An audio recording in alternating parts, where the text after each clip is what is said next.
चक्षुरुन्मिलितं येन तस्मै श्रीगुरुवे नमः। नमः ॐ विष्णुपादाय कृष्णप्रेष्ठाय भूतले श्रीमते भक्तिवेदान्त स्वामिनिति नामिने।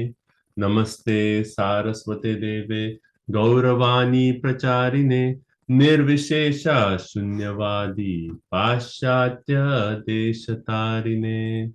श्री चैतन्य मनोभीष्टं स्थापितं येन भूतले स्वयं रूप कदा मह्यं ददाति स्वापदान्तिकं। श्रील रूप गोस्वामी की जय, सद गोस्वामी प्रभु की जय।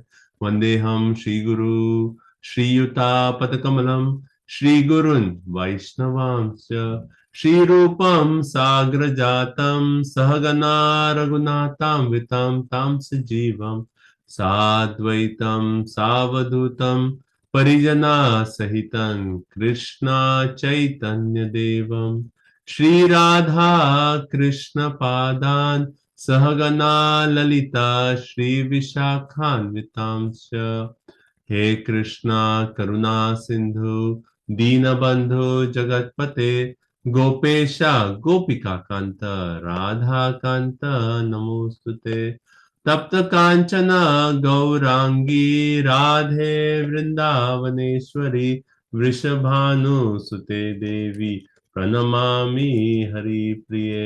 वंचाकल्पतलु वंचाकल्पतरुभ्यस्य कृपा सिन्धुभ्य एव च पतितानां पावनेभ्यो वैष्णवेभ्यो नमो नमः। जय श्री कृष्ण चैतन्य प्रभु नित्यानंद श्री अद्वैत गदाधर श्रीवासादि गौर भक्त वृंदा।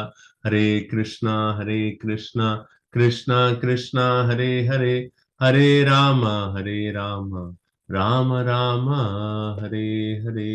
ग्रंथ श्रीमद् भागवतम की जय। सर्वशास्त्रादि पीयूष सर्ववैदिक सत्फल सर्व सिद्धांत रत्नाध्य सर्वलोकैक दृक्पद सर्वभागवत प्राण श्रीमद् भागवतो प्रभु कलिदंतोतिदादित्य Shri Krishna परिवर्तिता। The last line is Sri Krishna Parivartita. It's Krishna again who's returned in this age of Kali Yuga to dispel the darkness of this age of Kali Yuga.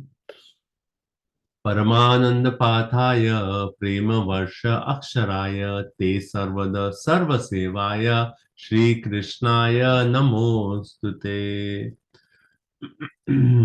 This Paramananda Pathaya, the Akshara, right? Paramananda Pathaya, the Akshara of the Bhagavatam, the syllables of the Bhagavatam, they shower down pure love of God and they're full of Paramananda, transcendental bliss. And te sarvada sarva sevaya. The Bhagavatam is to be served by whom? Everyone. Sarva sevaya. Everyone should serve Srimad Bhagavatam because Sri Krishnaya Namostate. Bhagavatam is an incarnation of Lord Sri Krishna.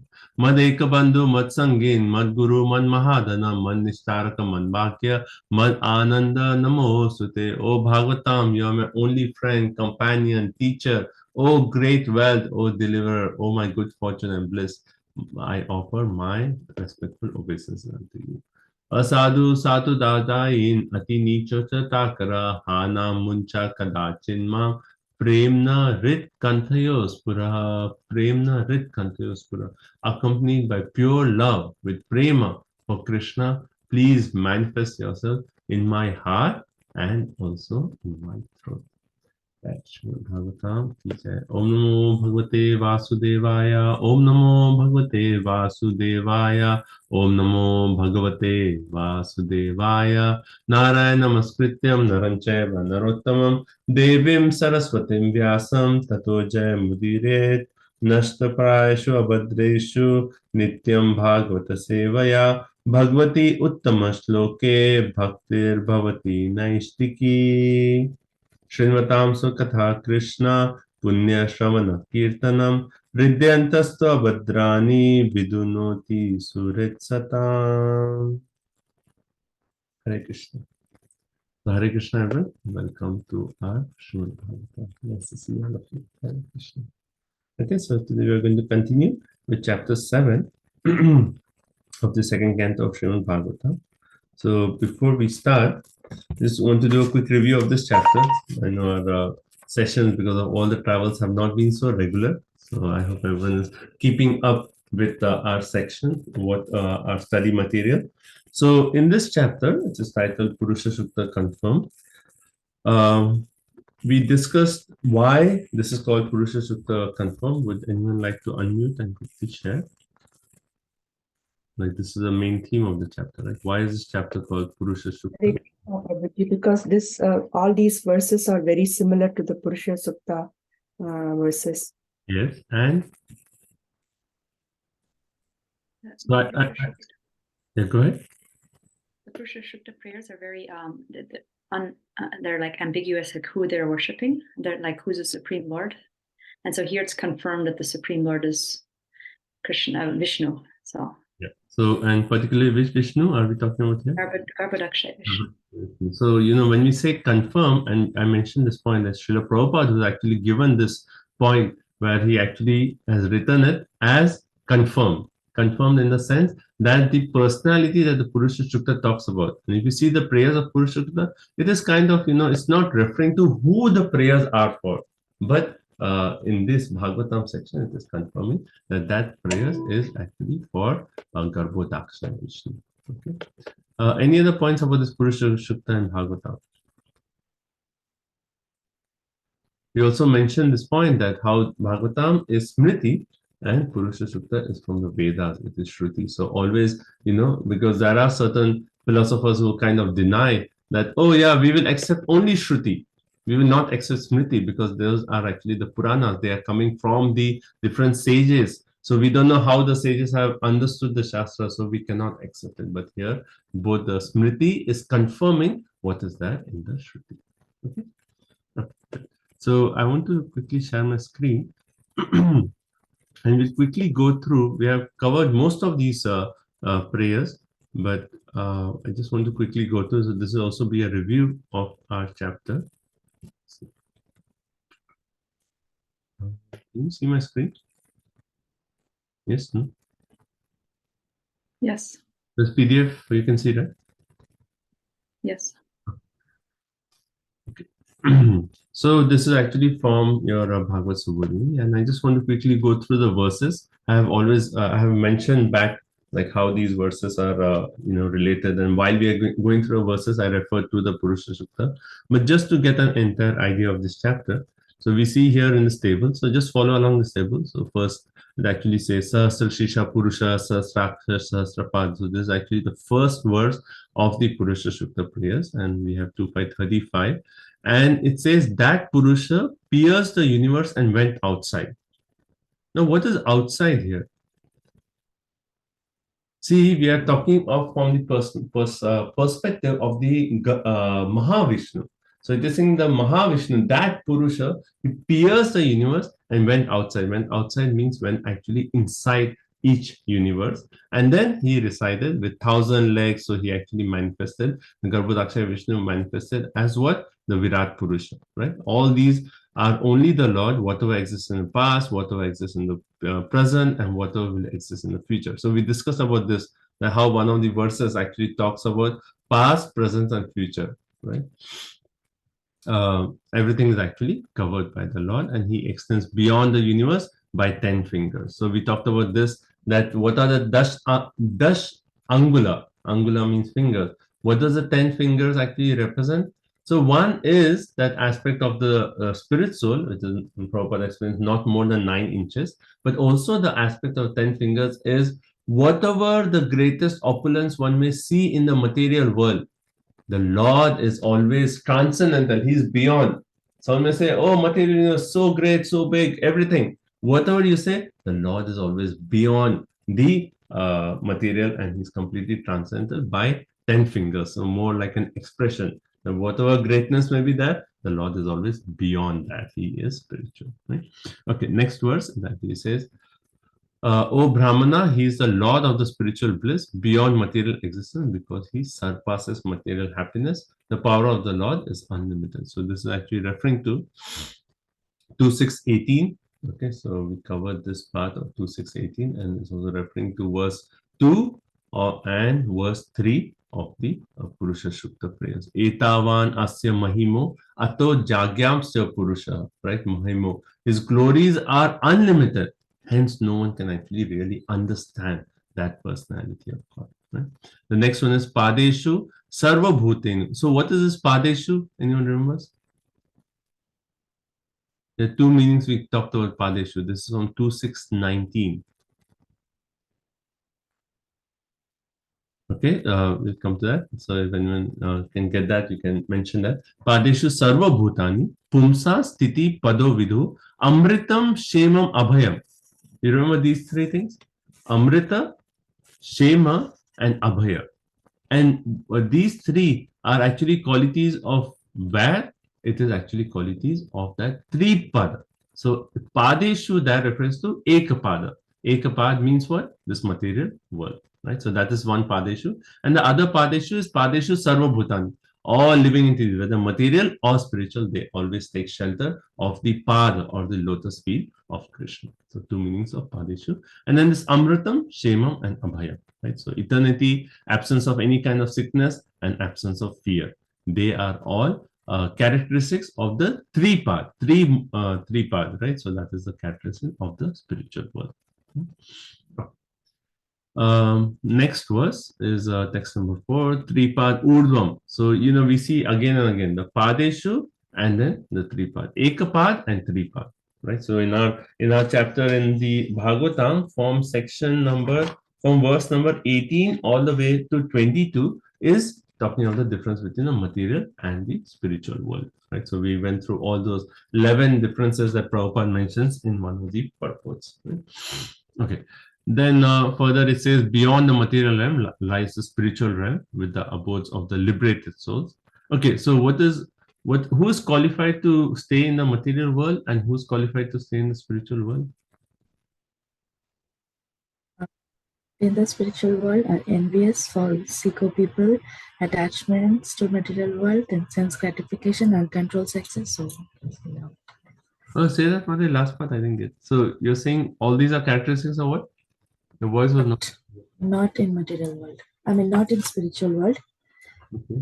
Can you hear me? Yeah. Go ahead. Yeah. So, who are not eligible to stay in the spiritual world are envious, false people with false ego, attachment. Okay. Next. False ego. Then attachment to material world. Then sense gratifications like and uncontrolled sense gratification. So yeah, attachments, uncontrolled sense gratification. Okay, and then envious, false ego, both are related. 2 points. But there's one more main point that Prabhupada actually focuses on, right? One who's attached to what? Sex, uncontrolled sex. So we talked about this point. Abrita vrataha, right?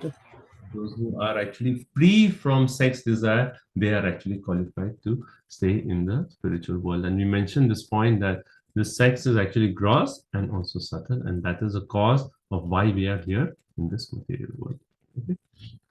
Okay, so that is that.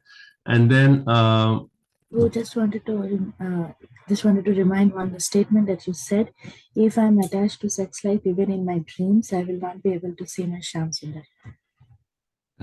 This actually comes in Chaitanya Charitamrita, right? We talked about the story of Chota Haridas, right? And how like when Lord Chaitanya Mahaprabhu refused to see him, then all the associates said, even in our dreams, we'll not think about women.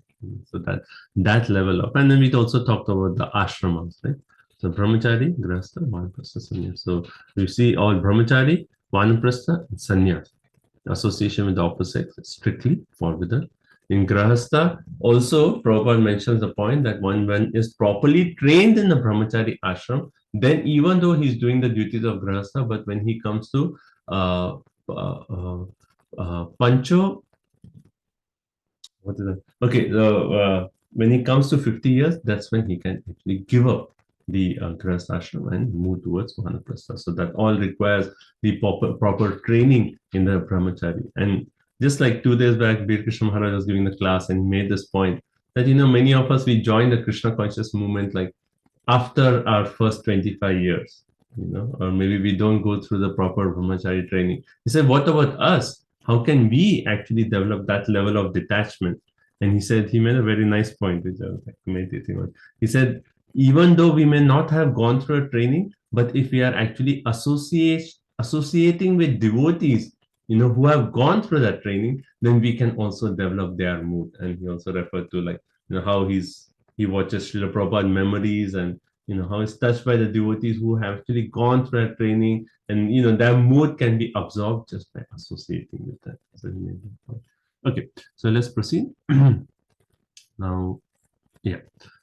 So 2621, and then also we mentioned about this, like how the living entities, they have two parts, either attaining enjoyment or liberation, right? So two parts the living entities have, and for both the parts, it is only the Lord who is the shelter of both living entities. Okay. Now next is text number 6 of Purusharta, Yat Purushena Havisha.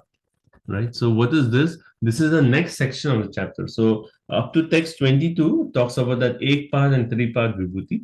And then after that, from 23-30, that's the section we stopped at, is Brahma is actually speaking from his own experience, how this Lord is actually the material cause of the universe. And what was the main theme here? Anyone remembers? Like, what is Brahma's own experience? And how is he actually saying the Lord is a material cause by his own experience? So all the ingredients and everything also that came from the limbs of the Lord. So what was this? So Brahma, when he was born on the lotus, right, coming from Garbhodakshaya Vishnu, then when he was born, he knew that he had to perform sacrifices. He wanted to do austerities. But then and we discussed this last time, and all those verses actually talks about the whole list of ingredients that we need to perform any sacrifice. And Brahma saw, oh, I have to do yajna, but there is no ingredients from yajna. So all the ingredients from the yajna, they actually all came from the limbs of the Lord himself, and hence Brahma could actually do the sacrifice. So he is directly saying that even for performing that yajna, it is actually the Lord himself who actually provided all the ingredients. So if you see this text number 6 here, Yat Purushena Havisha. Havisha means what? Referring to ghee, right? Ghee and all. So Deva Yagyam Atanvata Vasanto Asyadit Ajyam Grishma Idma Sharadvahi. So all those ingredients are actually coming from the Lord himself. And then the next part, text number 8 actually goes Tam Yajyam Bharisi Prokshat. So basically here is actually saying, then after all the ingredients were assembled, then Brahma, he performed the sacrifice. And then he says, your 9 brothers. So he's talking to Narada and saying, Narada, your 9 brothers, so totally 10 sons of Brahma. So the 9 Prajapatis, they actually also perform the sacrifice using the ingredients which were actually provided by the Lord himself. And in that way, they could actually see, they worship both the visible persons like Indra and also the invisible one. I don't think we discussed this. I think we'll start with this 2629. Okay, so we'll start with this verse. And then the last here, text 13 is Brahmano Sya Mukham Asi. So this was actually in the previous chapter. That what is this? Brahmano Mukham.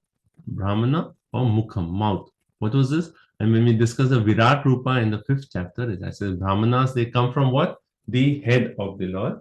And in Kshatriyas, they come from the arms. Vaishyas come from the thighs. And Shudras come from the feet. So even the 4 classes of the different Varnas, everything is actually coming from the form of the Lord himself. Right? So Garbhodakshaya Vishnu. And from Garbhodakshaya Vishnu, the Virat Purusha. And from the Virat Purusha, you have these 4 Varnas coming. Okay.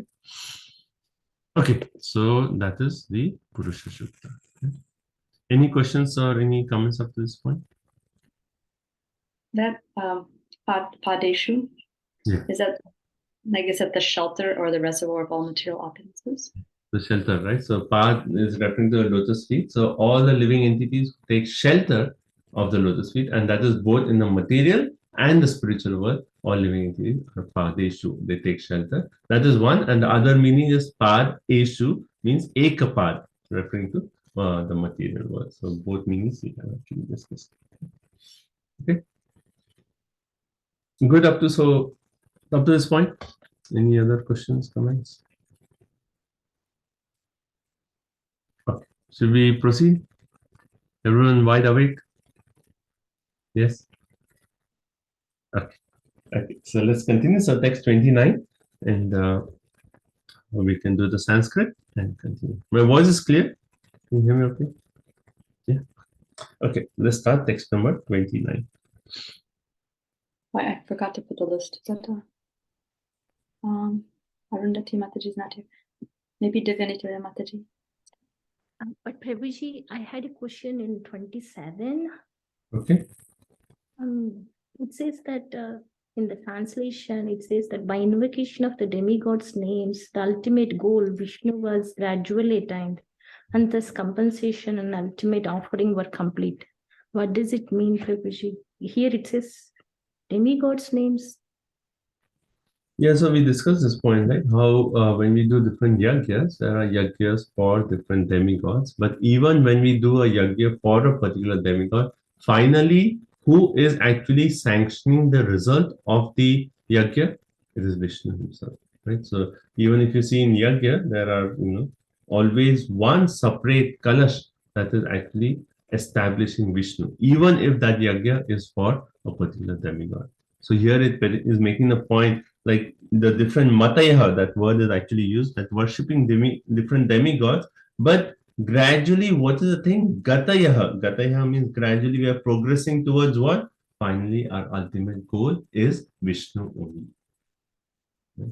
So even the Karma Kanda section, any kind of yagya, finally, it is actually meant for the pleasure of Lord Vishnu. Vishnu is the one who is actually giving the ingredients, and it is finally Vishnu who is to be satisfied by the end. Was that your question? Yeah. So we invoke demigods, but ultimate we pray to Vishnu. Yeah. Right. So this is basically referring to yagya of the Karma Kanda section. Yajna of Karma. Like in Karma Kanda section, there's yagya, like if you want a good husband, you worship Uma, all those kind of yagya. You want good business, you worship Ganpati, like all those kind of demigods. But even that, the ultimate sanctioner of the result is actually Vishnu. And finally, all these yagyas which are there in the different sections of the Vedas is gradually to bring us to the point of ultimately only doing everything for the satisfaction of Vishnu. So even Brahma is actually bringing us to that. Go ahead. Yeah, so is that the process, Prabhu? No, right? Directly we can worship Vishnu, but most of the people go through demigods, so different paths, Prabhuji. So Vedas have two paths, right? Pravritti marg, Nivritti marg. Right? Pravritti marg is the path of sense gratification. Nivritti marg is the path where one is not taking the gradual path, but directly worshipping Vishnu. So both the paths are actually there in our Vedas, because not everyone would directly take up the worship of Lord Vishnu. For them, they can actually say, okay, I'm here in this material world. I have certain material desires, and I want to get a nice house, get a good wife, family, business, those desires. So Vedas is saying, okay, if that's your desire, you do yagya for so-and-so demigod. So that's the pravritti marg. But when they are doing yagya for a particular demigod, if the priest is really a person who knows the Vedas, not someone who's doing yagya just for money or just, if he really knows the Vedas, then he knows that finally, yes, I'm doing this yagya, but the person who's giving the result is Vishnu. So when he's doing the yagya and the performer is there, then he sees that, okay, I'm worshiping this demigod, but the result is given by who? Vishnu. Why should I worship demigod? Why not directly worship Vishnu?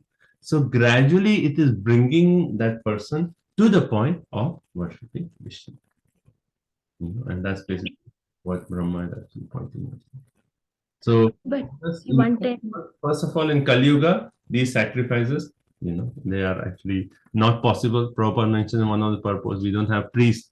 Like in the purport where it talks of 4 kinds of priests which are required for every sacrifice, Prabhupada says we don't have those qualified priests who can chant the mantras, who know the different the 4 Vedas and so on. And hence for us, our main yajna is Sankirtan yajna, and our path is not the Pravritti marg, but the Nivritti path, where we are directly serving Lord Shri Krishna. Right? And our principle is what? 2, 3, 10.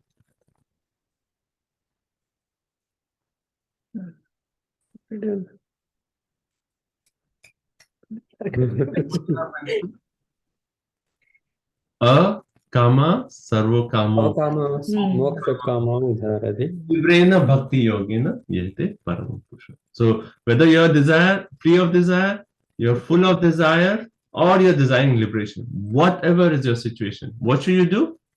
Tivra bhakti yogena. Devotional service, which is tivra, unmotivated, uninterrupted, very determined devotional service. And that's it. That is our philosophy. That is our conclusion from the Srimad Bhagavatam. Okay?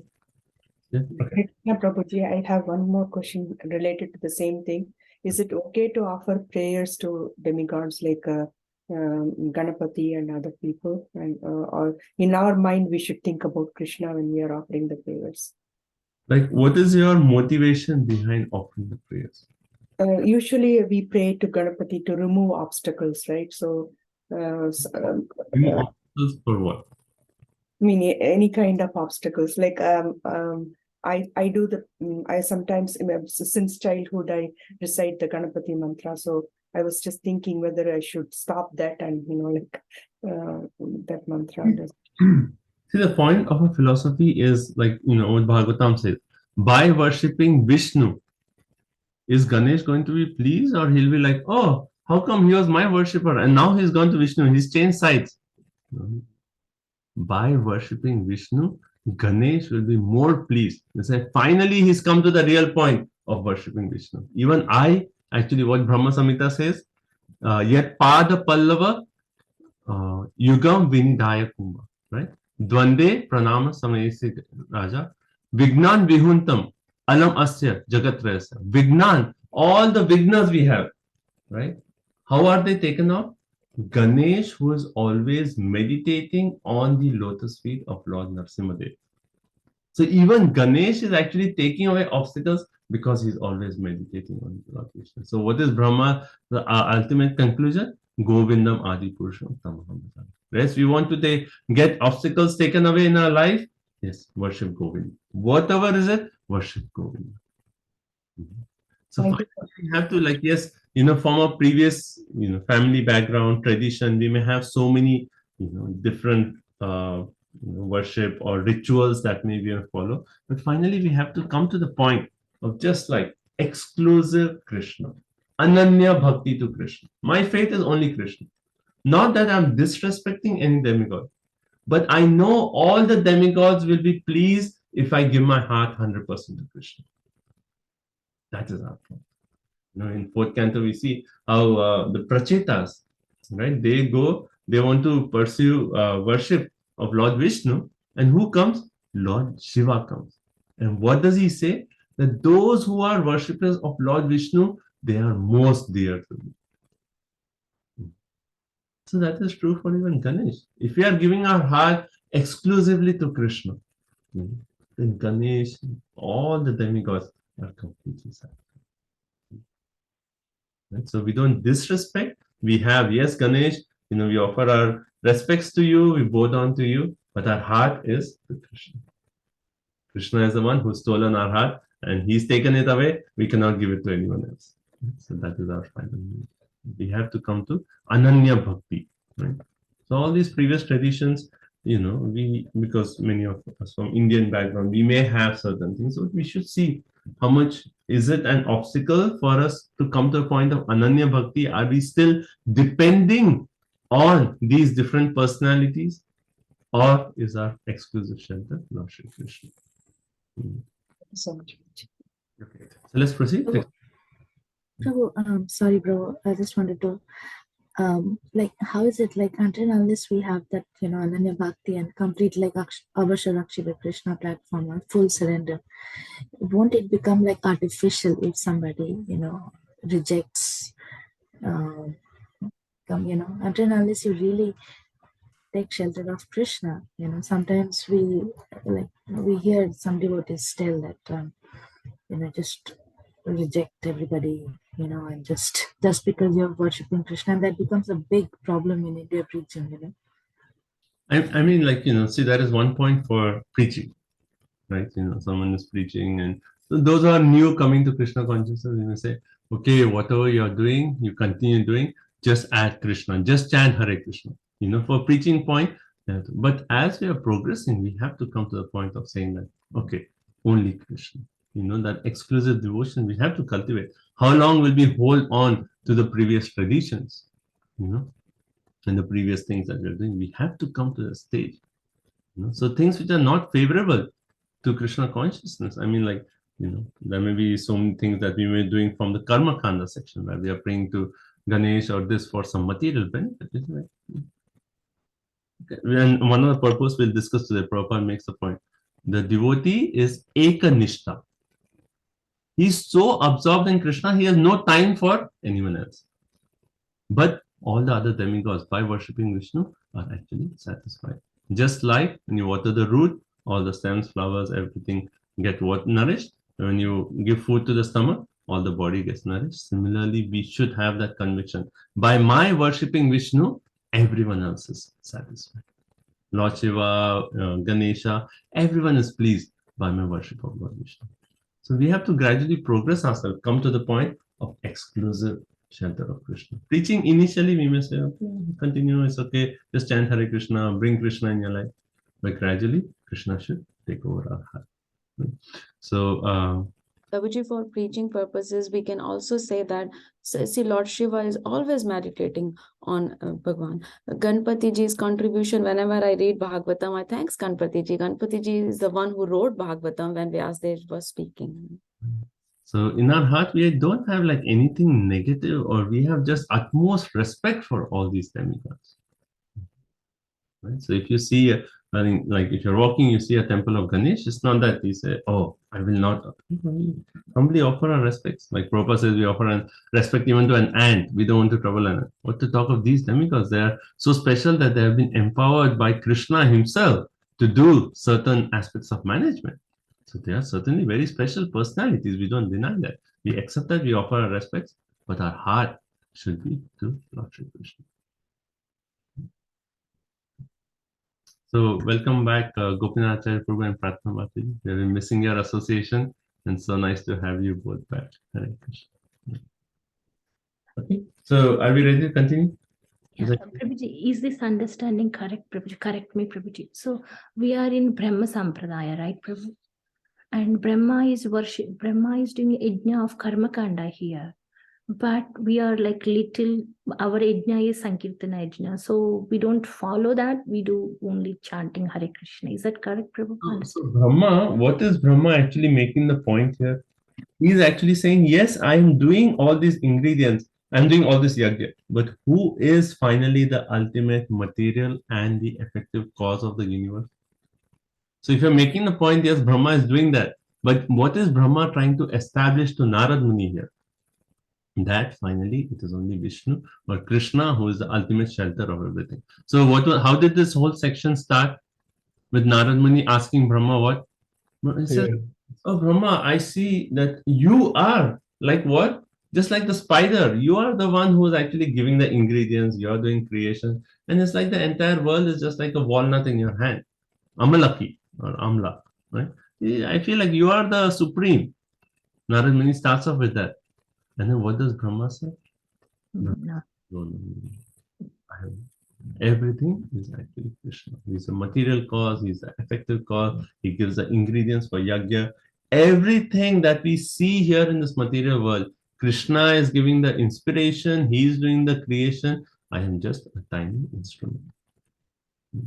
So if we really are accepting the words of Brahma, then we should just directly worship Vishnu, give our heart to Vishnu, Krishna. That is what Brahma is trying to establish to Narad Muni in this section. Okay. Thank you. So let's continue at 29.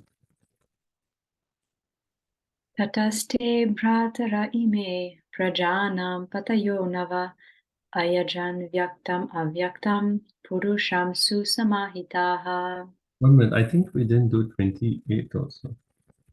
At least the purport, I don't think we have covered. So maybe 28.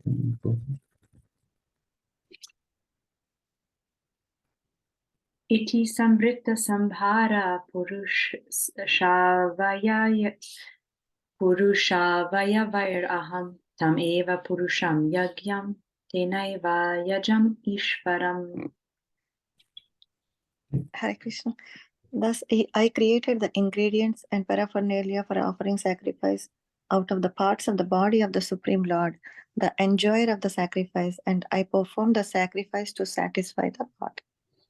So here, see, if you see in the previous verse and this verse, Brahma is repeating the point, where he's actually again emphasizing that how all the ingredients and paraphernalia for the sacrifice is all obtained from the limbs of Vishnu. If you see, actually 24 to 27, the same point, and here he's saying, thus concluding that point, and he's clearly saying that it is actually only Vishnu who is the material cause of the everything, because he's giving the ingredients and paraphernalia. And then further, he actually makes the point, Ayajam, that word is used, that means worship, Ishwaram, the supreme controller, and Yagyam, the enjoyer of all sacrifices. So he's making the point that this is this supreme Lord who is actually the controller, Ishwara, and he's also Yagyam. He's the enjoyer of all sacrifices. So when we are doing a Yagya, we understand finally who is the Yagyeshwara, who is the Ishara, who is the enjoyer, or to whom the result of the sacrifice is. It is actually Lord Vishnu himself. He is the Yagyam, he is the enjoyer of all sacrifice. So Prabhupada in the purport, he actually makes this point that in this world there's so much talk of peace.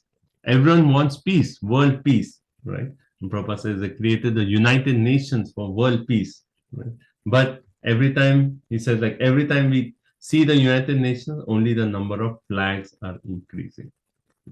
We are trying to unite everyone, but only the number of flags, countries are actually increasing. So Prabhupada says, everyone is anxious for peace of mind or world peace, but the real way to actually attain that is by performance of sacrifice and performance of austerity. Right? Performance of sacrifice, performance of austerity. And then which is a verse from Bhagavad Gita, which is our peace formula? Bhoktaram yajya tapsa sarvalokam haishram suridam sarvabhutanam gyatvam mam shanti. So Prabhupada said this is our peace formula. So if you want to make peace, we have to do sacrifice and austerity, and that should be done just for the pleasure of Lord Vishnu, Lord Krishna, right?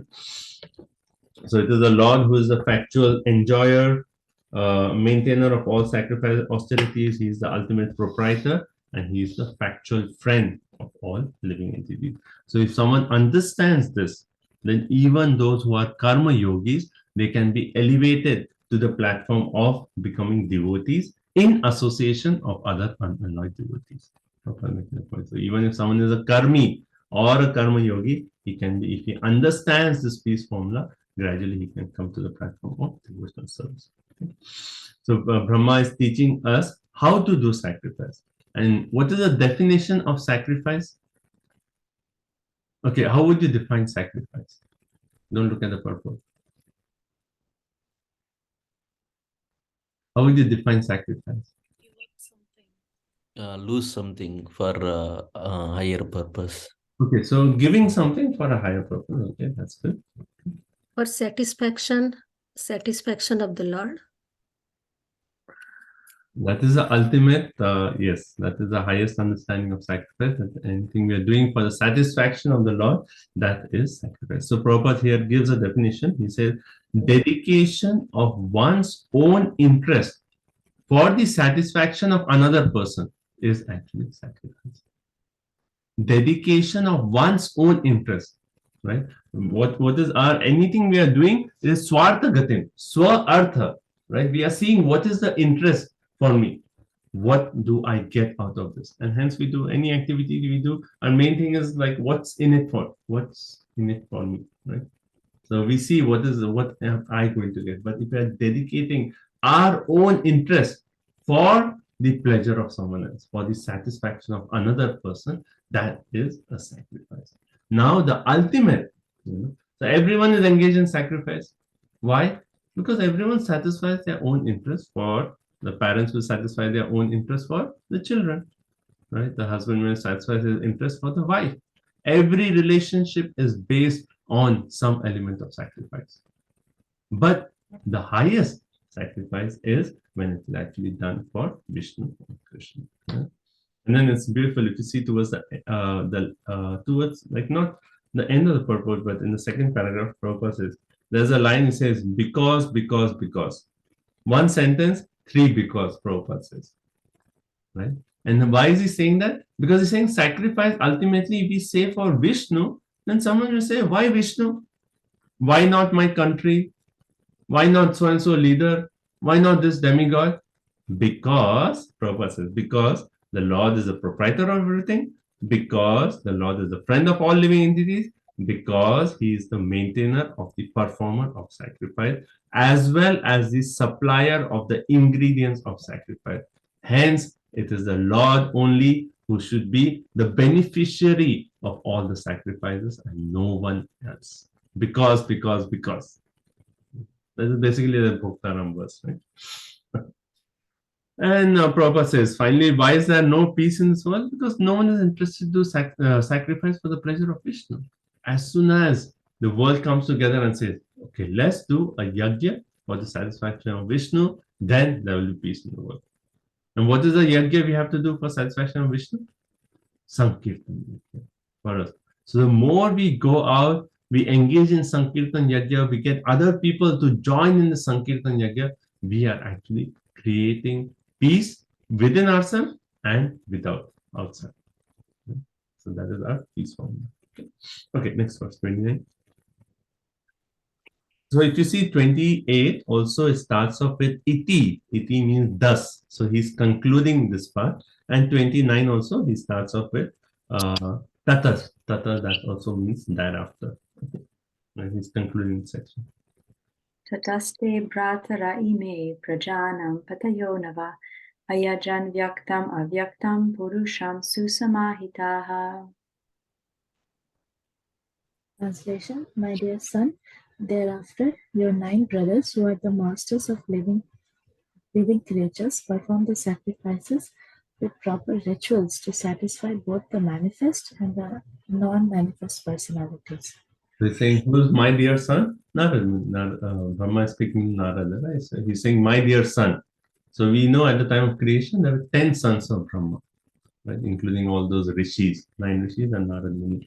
So he's saying, all the 9 brothers, your remaining 9 brothers, they are actually Prajapati, they are Prajanam, right? You see the word Prajanam, they are all Prajapati, right? They are all masters of the living creature.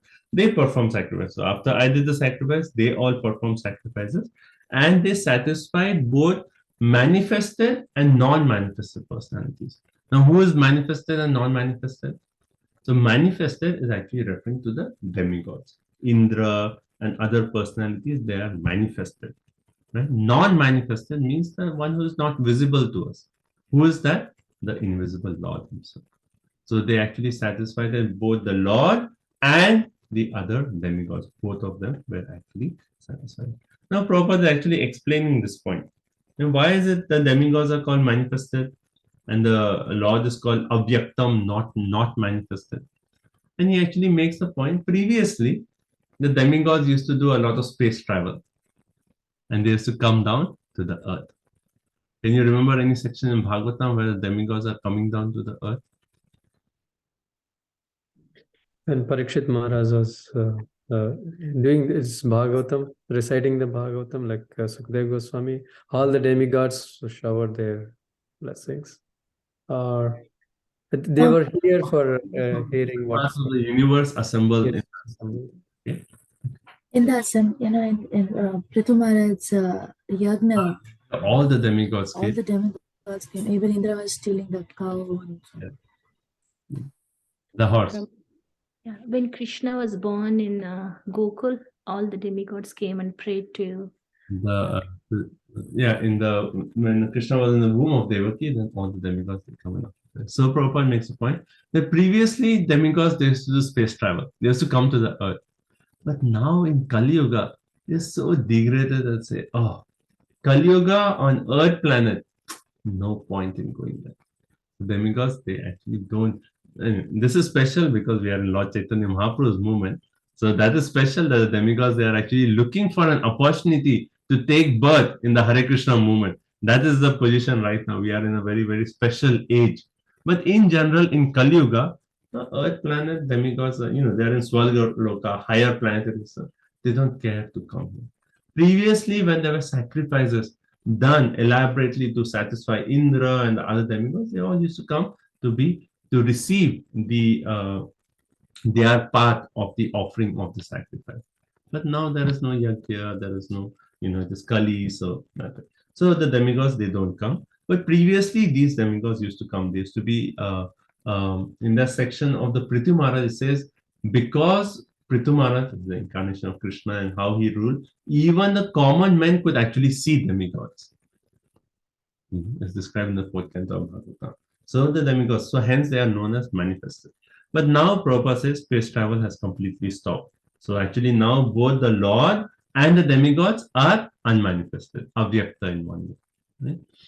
But Prabhupada is actually making the point, this is because we are Kali creatures, hence both of them are unmanifested, but they can be revealed, they can be manifested to us if we actually see them through the eyes of the Shastra. Right? So if we are seeing these personalities through the vision of the Shastras, through the pages of the authentic scriptures, then we can actually see these personalities. And finally, we can see our Lord Krishna also. How can we see our Lord? Premanjana Churita Bhakti Vilachana. We just have to buy that ointment. Right? You have to buy an ointment, put it in your eyes, and then the ointment is filled with prema, love for God. Then you can see Krishna every moment of your life. Premanjana Churito Bhakti Vilochana. That ointment of love, when it's in our eyes, then we see Shyam Sundar everywhere. So that's how manifested and non-manifested, that avyakta and vyakta, right? Is that clear, that concept? Okay. So now text number 30. So again here, tataha. So we are coming to the conclusion. Tatashcha. Okay, sorry. If you see, this verse is also referring to we already went to the Purusha Shruta. So Purusham Jatam Agrata Tena Deva Ayajanta. Right? So basically it is referring to, we discussed this in that chart, it was there, that how the other 9 brothers of Narada, they actually worship and perform this sacrifice to please the demigods. Yeah, and then that's a good point. Narada Muni, he said, Prabhupada, he actually said, like after one kirtan, Prabhupada actually was smiling, and the demigods, the devotees, disciples came and said, what happened? And Prabhupada said, you not see? And the people were like, what? What was, like, yeah, it was a nice kirtan, everything was wonderful. And Prabhupada said, you not see, Narad Muni actually came, and he was smiling at all of you. Like when we're laughing at all of you. And the disciples were like, wow, Narad Muni came. And he was laughing. Why was he laughing? And he was saying, just looking at all these Kali Yuga creatures, chanting and dancing, Narad Muni was in ecstasy. So he was laughing. Yes. Yeah, so this is a special yuga, Prabhupada, Lord Chaitanya Mahaprabhu. So the demigods, the sages do come down. How Prabhupada said, they are waiting in the line. Demigods are waiting in line to take birth in the Hare Krishna movement. How fortunate we are. So, yes. Text 30. Tatashcha manavakale ijire rishayo pare pitaro vibudha daitya manushya kratubhir vibhum. Thereafter, the Manus, the father of mankind, the great sages, the forefathers, the learned scholars, the Daityas, and mankind performed sacrifices meant to please the Supreme Lord. Hare Krishna. Yeah, so it's saying after the 9 brothers of Narad Muni, they performed, then thereafter, who all? Manavaha, Manus, right? The father of mankind, Rishaya, the sages, Pitaraha, the forefathers, Vibhudaha, learned scholars, Daitya, the devotees of the demigod, Manusha, mankind, they all perform yajna to please Lord Vishnu. particularly if the last word, Kritubhi Vibhum, the performance of sacrifice to please the Lord. Right? So it is actually this purport I was referring to earlier, where Prabhupada actually makes this point that devotees of demigods, they want to get a lot of material facilities. But devotees of Lord Krishna, what is their quality? Ekanishta, Prabhupada says. Ekanishta. They are absolutely attached to the devotional service of the Lord. This is the quality of a devotee. Ekanishta. Just Krishna. Exclusive devotion to Krishna. That's it. Right? Ekanishta. And then further Prabhupada makes this short purport. I'll just read the sentence. Therefore, they have practically no time to seek benefits for material facility. They are so absorbed in Krishna, so absorbed in service of Krishna, they have no time for anything else. Right? So how that, that famous conversation is there where Prabhupada says, I actually have no lust. And all the disciples were thinking, wow, Prabhupada, such a high stage. No lust at all. And the disciples were almost feeling like kind of discouraged. Will we ever attain that stage of being completely 100% free from lust? And Prabhupada was, he had to understand the mind of the disciples. He actually said, okay, he said, I may have lust, but I have no time for lust. And then the disciple said, yes, I can live my life in such a way that there is actually no time for lust. So how can you fill your life in such a way? Just fill your life with Krishna, absorption of Krishna, reading about Krishna, serving Krishna, doing seva of Krishna, and doing all the whatever things are required for our existence, keeping Krishna in the center. We fill our life in such a way, where is that time for anyone else? Time for worship of other demigods, or time for lust, or time for anything. The secret is to make our life so busy in service to Krishna that there is no time for Maya. Yes, Maya is calling us again and again, but you're saying, okay, let me finish service to Krishna, then I will come to you. But we don't finish our service ever. Like Haridas Thakur had that mood, right? When Maya Devi came personally and said, oh, not that was okay. Maya Devi also came, but also this prostitute, when she was there, said like, oh, I want to enjoy. Haridas Thakur, he didn't say no. He said, okay, but after I finish my rounds. I've taken a vow to chant 172 rounds every day. Once I finish, then I will, associate with you. But whole night Haridas Thakur was chanting, and became morning. And then prostitute said, well, what about our union? He said, okay, maybe I couldn't finish my vow. You come tomorrow. And just by that, Haridas Thakur gave the association to the prostitute, but the prostitute actually became a pure devotee. So our formula is, yes, the desires will keep coming. You know how even in Bhagavad Gita, second chapter, Krishna actually makes a point that desires will keep coming. It is very difficult to stop these desires. But what we can stop is, we can actually say, yes, desire is coming, but we don't have time right now. We don't have time right now. In that way, we can overcome these desires. Okay. So practically no time for anything else other than service of Krishna. So this completes our section here, where Brahma, from his own experience, has said how the Supreme Lord is the material cause of the universe, because all the ingredients to perform yajna is coming from the Lord himself. Right? Okay.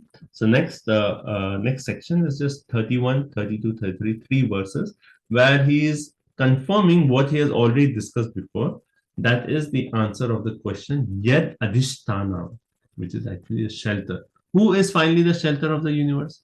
He already answered this in the 5th chapter. In text number 2 itself, he answered that actually. And then now he's actually confirmed.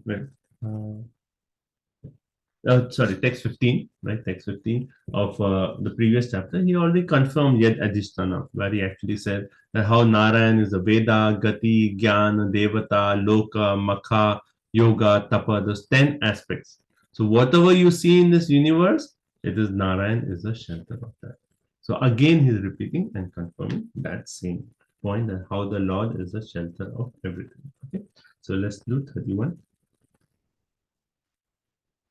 Narayane Bhagavati tad idam vishram ahitam grihita mayoru guna sargadav aguna svataha.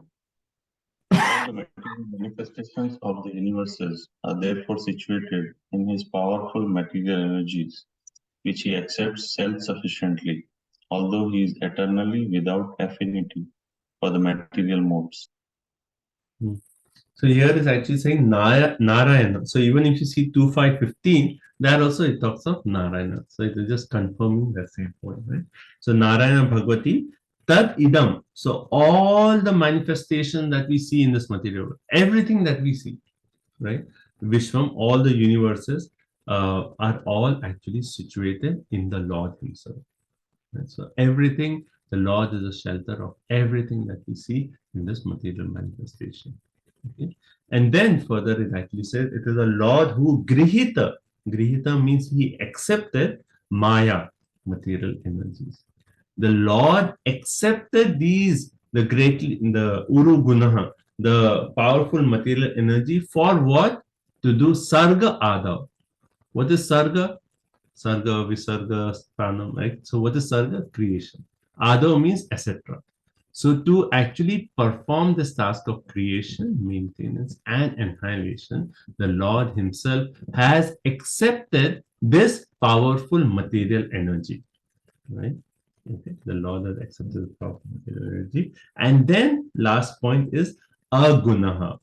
So even though he has accepted this material energy and taken the forms of Brahma, Vishnu, and Shiva as guna avatars for this purpose of creation, maintenance, and annihilation, still he is agunaha. He is actually transcendental to these three modes of material nature. Okay, so this actually shows how the Lord is, because all the universes, all material manifestation, they are ahitam, they are grihita. Oh, sorry, ahitam. Yeah, ahitam. Ahitam means they are all situated in the Lord. Nothing is outside of the Lord. The Lord is a shelter of everything. Yet the Lord has actually accepted these material energies for Sarga Adav, creation, maintenance, and annihilation. Yet he is actually aloof from everything.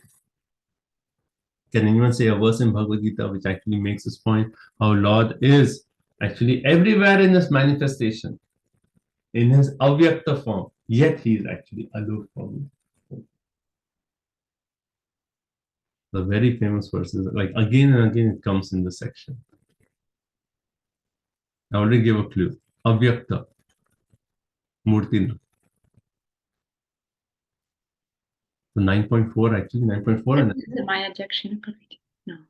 No. So 9.4 and 9.5. Maya tatam idam sarvam.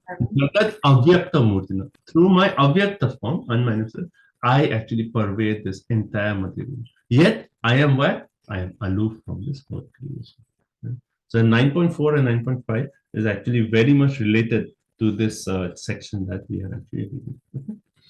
So, okay, did we read the translation? No? Did we? Yes. Okay, so let's just quickly go to the purport.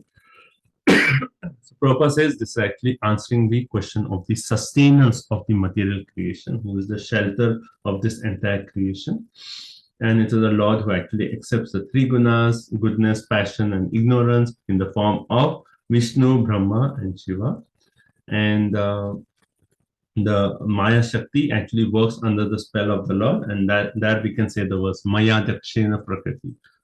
On the Maya Shakti, Adhyakshena works under the direction or supervision of the Lord. And Prabhupada makes a very wonderful example here. Maybe you have heard this. He says a rich man, he constructs let's say, rich man wants to build a big house. So how will he build it? He says, okay, here, I'll sign a check. You go, you build it. And say, okay, contractor, architect, everyone come. I want this. I just have a desire. I want a house with so many rooms. This is just my desire. You build it. Here's a blank check. You build it. Right? So a rich man may assign other people to do the task of creation. Then after some time, after he lives, then after some time says, no, this is not good. I want something else. So he'll just call some people who are like kind of come with a bulldozer. He'll say, this is a check. Come. Can you do the task of destruction? And say, okay, yeah, we'll destroy the whole thing. So a rich man to do that entire creation of a house or destruction, he will assign someone. But for actual maintenance of the house, what will the rich man do? He himself will come and he'll say, no, for how the house is maintained, I want to live in the house. I want to actually take care of the house. That the rich man will personally get involved. And why does Prabhupada use this example?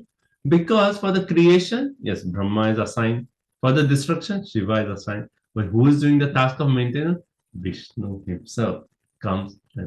So though Vishnu could have assigned anyone else to do it, he himself decides, no, this material creation, my own children are here, hence I will personally maintain this world. So Vishnu himself takes care of the maintenance. Okay. And then Prabhupada says how the Lord is Sad Aishwarya Purna. He is full of all six opulences. He does not require to do anything personally. All he does is he desires and he gives directions. I want this. The material world should be created. Why? So that all those conditioned jivas could get a chance to come back to me. He just desires. And just that desire, then all the universes are manifesting, everything is happening. The Lord just desires. That's all. And everything is happening by the energies of the Lord. Okay. So this actually shows how the Lord is the shelter. He is the sustainer of this entire universe. It is only the Lord himself. Now text number 32. Srijami tan yukto ham haro harati tad vashaha vishvam purusha rupena paripati trishakti drik. Okay, so before going to a translation, Srijami means what? Don't look at the translation, but Srijami we have heard again and again, right? What is Srijami? Creation. Creation. Creating. So Srijami, Arjan. Yeah. Srijami is creation, right? So tan niyokto aham. Aham, who is speaking? Brahma. So Brahma is saying niyokto. So for the task of creation, he has niyokta. Niyokta we can say, right? Appointed. He has appointed me. Right? In second line. Haro, who is Haro? Hara. Lord Shiva. Right? So Hara. Haro harati tad vasaha. So for the task of destruction, he is appointed who? Lord Shiva. Haraha is Lord Shiva. Right? And then Vishwam Purusha Rupena. And to actually do this task of maintenance, what does he do? Vishwam Purusha, he himself in his Rupena, in his eternal form, he actually takes care of the maintenance. And Paripati Tri Shakti, he is the controller of the three energies. Right? So just by seeing the Sanskrit, we can actually understand the meaning of the shloka. So now let's read the shloka translation. Translation, Srila Prabhupada ki jai. By his will, I create, Lord Shiva destroys, and he himself in his eternal form as the personality of Godhead maintains everything. He is the powerful controller of these three energies. Okay, what are the three energies of the Lord? There are some with Alhadini, I forgot the name. Yes, okay, good. Samvit, Haladini, and Sandhini. Sandhini. Sandhini. Yeah, thank you. Energies. What else are the three energies of the Lord? The internal, external, Tathastha Shakti. External, and marginal. Right? So internal, within the internal, you have these three: Sandhini, Samvit, Haladini. Right? Then the external, and then the marginal. Okay, so the Lord is the Lord of threes. Right? Three energies: internal, external, marginal. Or you can say the Lord of Haladini, Samvit, Sandhini. Or you can say the Lord of the three gunas: goodness, passion. Right? So all these three, when you say the Lord is three Shakti, it could refer to either of these three. So in the purport, Prabhupada actually focuses on this point. He says the Lord is one without a second. What does this mean? Lord is one without a second. That means there is only one supreme, one creator. There is no second.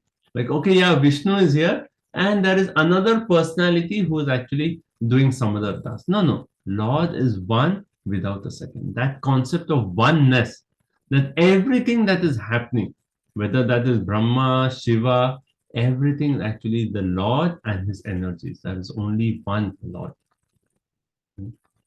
So that concept, so Prabhupada focused on the Vasudeva Sarvam Iti. Vasudeva is everything, Sarvam, everything. There's only one Lord, right? So if you see, do Vaishnavas accept the concept of oneness? Yes or no? Like impersonalists, they say everything is one. Sarvam Khalvam Idam Brahma, everything is Brahman, right? Do Vaishnava accept oneness? Or is it qualitatively a oneness? okay? That is more distinct. Yeah, okay, that is elaborating on the point. So Prabhupada actually says that the conception of oneness, even the Vaishnavas actually we accept that concept of oneness. But the impersonalists, they actually overly stress on oneness while rejecting that Supreme Personality. The Vaishnavas accept the oneness, accepting that it is actually Krishna and everything is actually the manifestation or the energy of Krishna. So both of them, whether we are Vaishnavas or impersonalists, they accept the oneness, but the emphasis is actually different. Vaishnavas accept oneness, but their emphasis is on the energetic. Impersonalists, they accept oneness, but their emphasis is on what? The energies. You see the difference? Yeah, everyone? Okay. So Prabhupada is actually explaining that yes, the impersonalists, they deny the personality, right? They give more importance to the energies of the Lord. But the Vaishnavas, they give more emphasis to the personality and not so much, and they accept the energy. Right? So it is just where are we giving the emphasis? That is oneness, energies and energetic. But where the emphasis is on determines whether you're an impersonal or a devotee. Emphasis on energies without energetic is who? Emphasis on energies without energetic is who? Brahman. Impersonalism. Impersonalism, right? Emphasis on the energetic along with the energy is who? Vaishnava. So that is the complete understanding because we are understanding both of these aspects. Right? So Prabhuji, impersonalists say that everything is Brahman. So Brahman is the bodily effulgence of the Lord. So that's energy of the Lord? Yeah, that's the energy of the Lord. Yes. So they say everything is Brahman in the sense everything is the energy of the Lord. And that is true. You know, everything is the energy of the Lord. What is outside of the Lord's energy? But we know that energy always comes from a source, energetic. So how can we deny the energetic? Impersonalists just focus, well, it's all energy. Everything is Brahman actually. It's all energies. But our point is like, have you ever seen an energy without a source or an energetic? So that is our main point. Hare Krishna Prabhuji.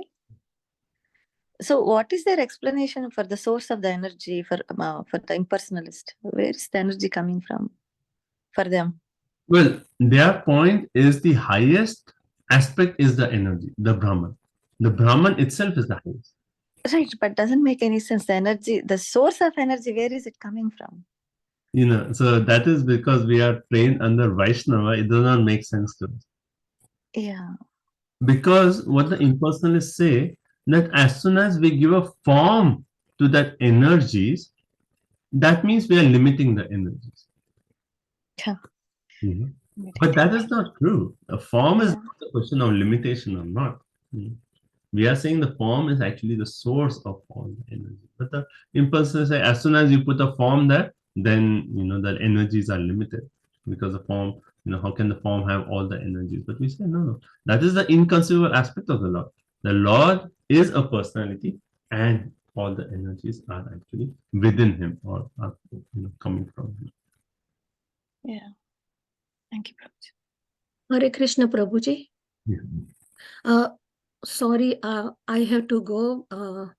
I don't want to go, but I have to go in Chicago downtown for the yoga day with Consulate General with my Prabhuji. So sorry, I will listen now the recording class. Okay, Mataji. Hare Krishna. Thank you. So let's continue. Text number 33. Iti te vihitam tata yatedam anupritchasi nanyad bhagavata kinchid bhavyam sad asat atmakam. Okay, so before going to translation, let's just from the words try to understand the words. And it's nice to do this. So iti means what? We came before also we read this. You can unmute your line so you can have a more Like this. Like this. thus. Thus, yeah. So iti te bihitam, that abhihitam, maybe that means explain. Tata means what? In Tata we call out of affection. Oh Tata, son. Right? So Brahma is saying, oh son, iti. Thus, this has been, abhihitam means explained. So Narad Muni asked 6 questions. Now Brahma is saying, okay, let's continue. Yathedam anuprachasi. Prachasi means to ask questions. So as, O Tata, O Narada, as you asked me those sections, I have actually explained it to you. Right? And then line 3 says, Nanyad Bhagavata Kinchit, na anyad. What is it? Na anyad. Anyad means Second one. yeah, or like yeah. So how this work? No, nothing. Yeah, no means never. Anyat, anything. Bhagavata Kinchit. That is actually nothing other than who? Bhagavata, the Supreme Personality of Godhead. Bhavyam Sad Asat Atmakam. Sad Asat referring to cause and effect. Right? So this is a conclusive verse to the 6 questions of Narad Muni, and here is actually saying, okay, read the translation. My dear son, whatever you inquired from me, I have thus explained unto you. So whatever you have inquired, yathedam anuprachasi, whatever you have inquired, I have explained abhitam to you. Okay, continue. And you must know for certain that whatever there is, either as cause or as effect, both in the material and spiritual worlds, is dependent on the Supreme Personality of Godhead. Right. So whatever is there in this material world, you see it as a cause or you see it as an effect. Everything na anyad. There is nothing other than the Supreme Personality of God. So if you see the 6 questions that Narad Muni asked, that what are the symptoms of this world, what is shelter, how is it created, how is it conserved, what does it depend on, what is it composed of? Actually, finally, the entire answer to everything is Narayan or Vishnu. He is finally the ultimate cause, the effect of everything is actually coming from Narayan or Vishnu. So that is the final conclusion of Brahmaji himself. Okay, so Prabhupada in the purport he talks about like how this complete cosmic manifestation, whether we talk of the material, Ekpad Vibhuti or Tripad Vibhuti, both of them actually they are working and under the direction of the Lord. They're working and moving first as the cause and then as the effect. Right? So initially as the cause of everything is what? Vishnu. And then the effect of everything is also the energy of Vishnu. So both the cause and the effect is that both is actually Vishnu. So effects of the original cause become the causes of other effects. The effect of the original cause, which is Vishnu, that is energies, that become the cause of everything else. You understand that line? The effect of the original cause become the cause of other effects. What is the effect of the original cause? It's the energies of the Lord. And those energies actually become the cause of other causes or other effects, right? And thus everything, either permanent or temporary, is actually working as a cause and effect, and it is the Lord who is Ishvara Parama Krishna Satchidananda Vigraha Anadir Adir Govinda Sarva Karana Karan. He is the ultimate cause of all causes. So that completes this section of text 33. So this is like one way, the 6 questions and the 6 answers we have covered up to this point. So this was in the entire second canto, this is the most technical part of the second canto. So we have come to that part. hopefully you remember starting from the entire aspect of the flowchart of creation, coming from Karnadaksha Vishnu, and then time, and then Jiva, and then coming to Ahankar, and then coming to Pradhan, and then Mahatattva, then Ahankar in 3 modes, and then Mahatattva in 3 modes, and then Ahankar in 3 modes, and then we came to Dravya Shakti, Jnana Shakti, Kriya Shakti, and then from that, all the different senses, demigods, all the elements, tanmatras, everything, so that entire chart. And then coming to the cause and effect of everything, coming from Karnadaksha Vishnu, Garbhodaksha Vishnu, Virat Rupa. We read again description of Virat Rupa was there. Then how Brahma actually explained, well, actually the limbs, the different parts of the Virat Rupa originate from the Garbhodaksha Vishnu, and Garbhodaksha Vishnu is coming from Karnadaksha Vishnu, the original Purusha. And then Brahma said from his own experience, even anything you do, even yajna, all the ingredients are still coming from Garbhodaksha Vishnu. So ultimately, he is the cause of everything, the ultimate cause of all causes. So the last verse here, 33, is the ultimate cause of all causes. Okay, conclusion. If you have survived through this technical section, now it is easier.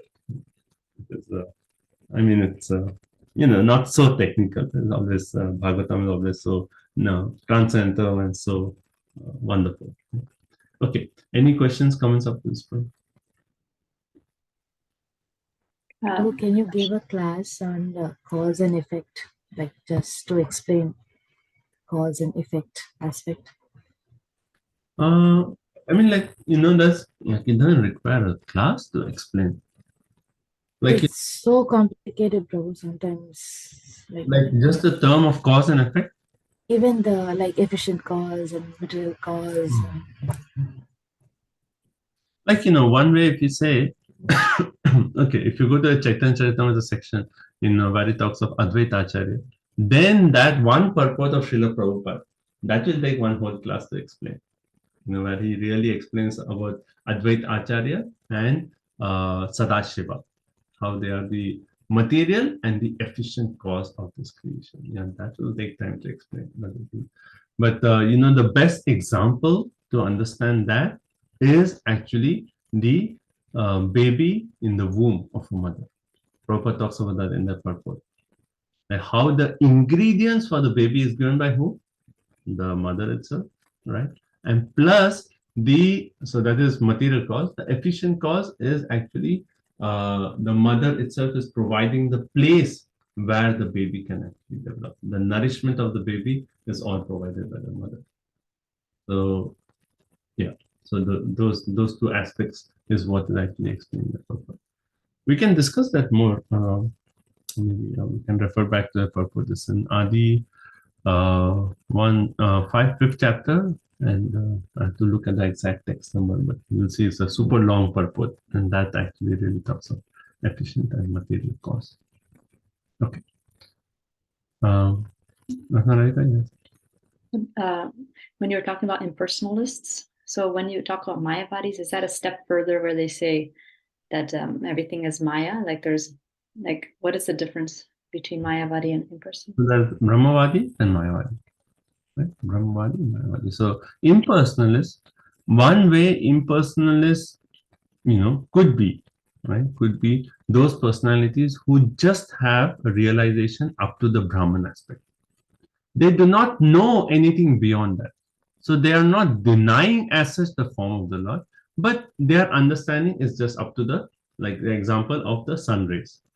Yeah, we know the sun rays. Yeah, we are not denying the sun rays. It is bright outside. The sun, the sunlight is there. It's coming into the room. I have light, so I'm seeing the effect of the sun. But beyond that, no one has given information about the source of the sun. So I'm not denying it. I just don't know about it. So that is impersonal, Brahmavadi. That's a realization. No one told me where is it coming from, and neither I have the capacity to understand beyond that. So that is Brahmavadi. Now Mayavadi, they actually say, oh, actually the source of that, actually they don't even go to the source. They say, yes, the sunshine is there. How should I explain? Okay, the Mayavadi, they basically say, when the Lord appears,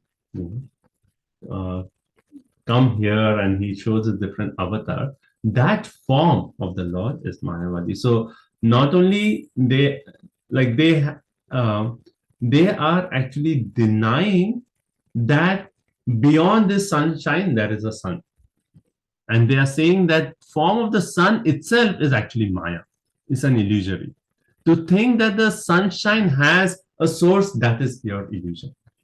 That is so. That's why when Krishna appears, they said that form of Krishna as Shyam Sundar, that is just Maya. It's not eternal form. It's just so that we can relate to a particular form. Hence the unmanifested Brahman has taken a form just so that we can connect with them. But finally, highest is just the sunshine. It cannot have a source. We're denying the source. So that actually becomes Mayavadi. So when the Lord appears in different incarnations, they deny the form, the Leela, everything. Don't even speak about it.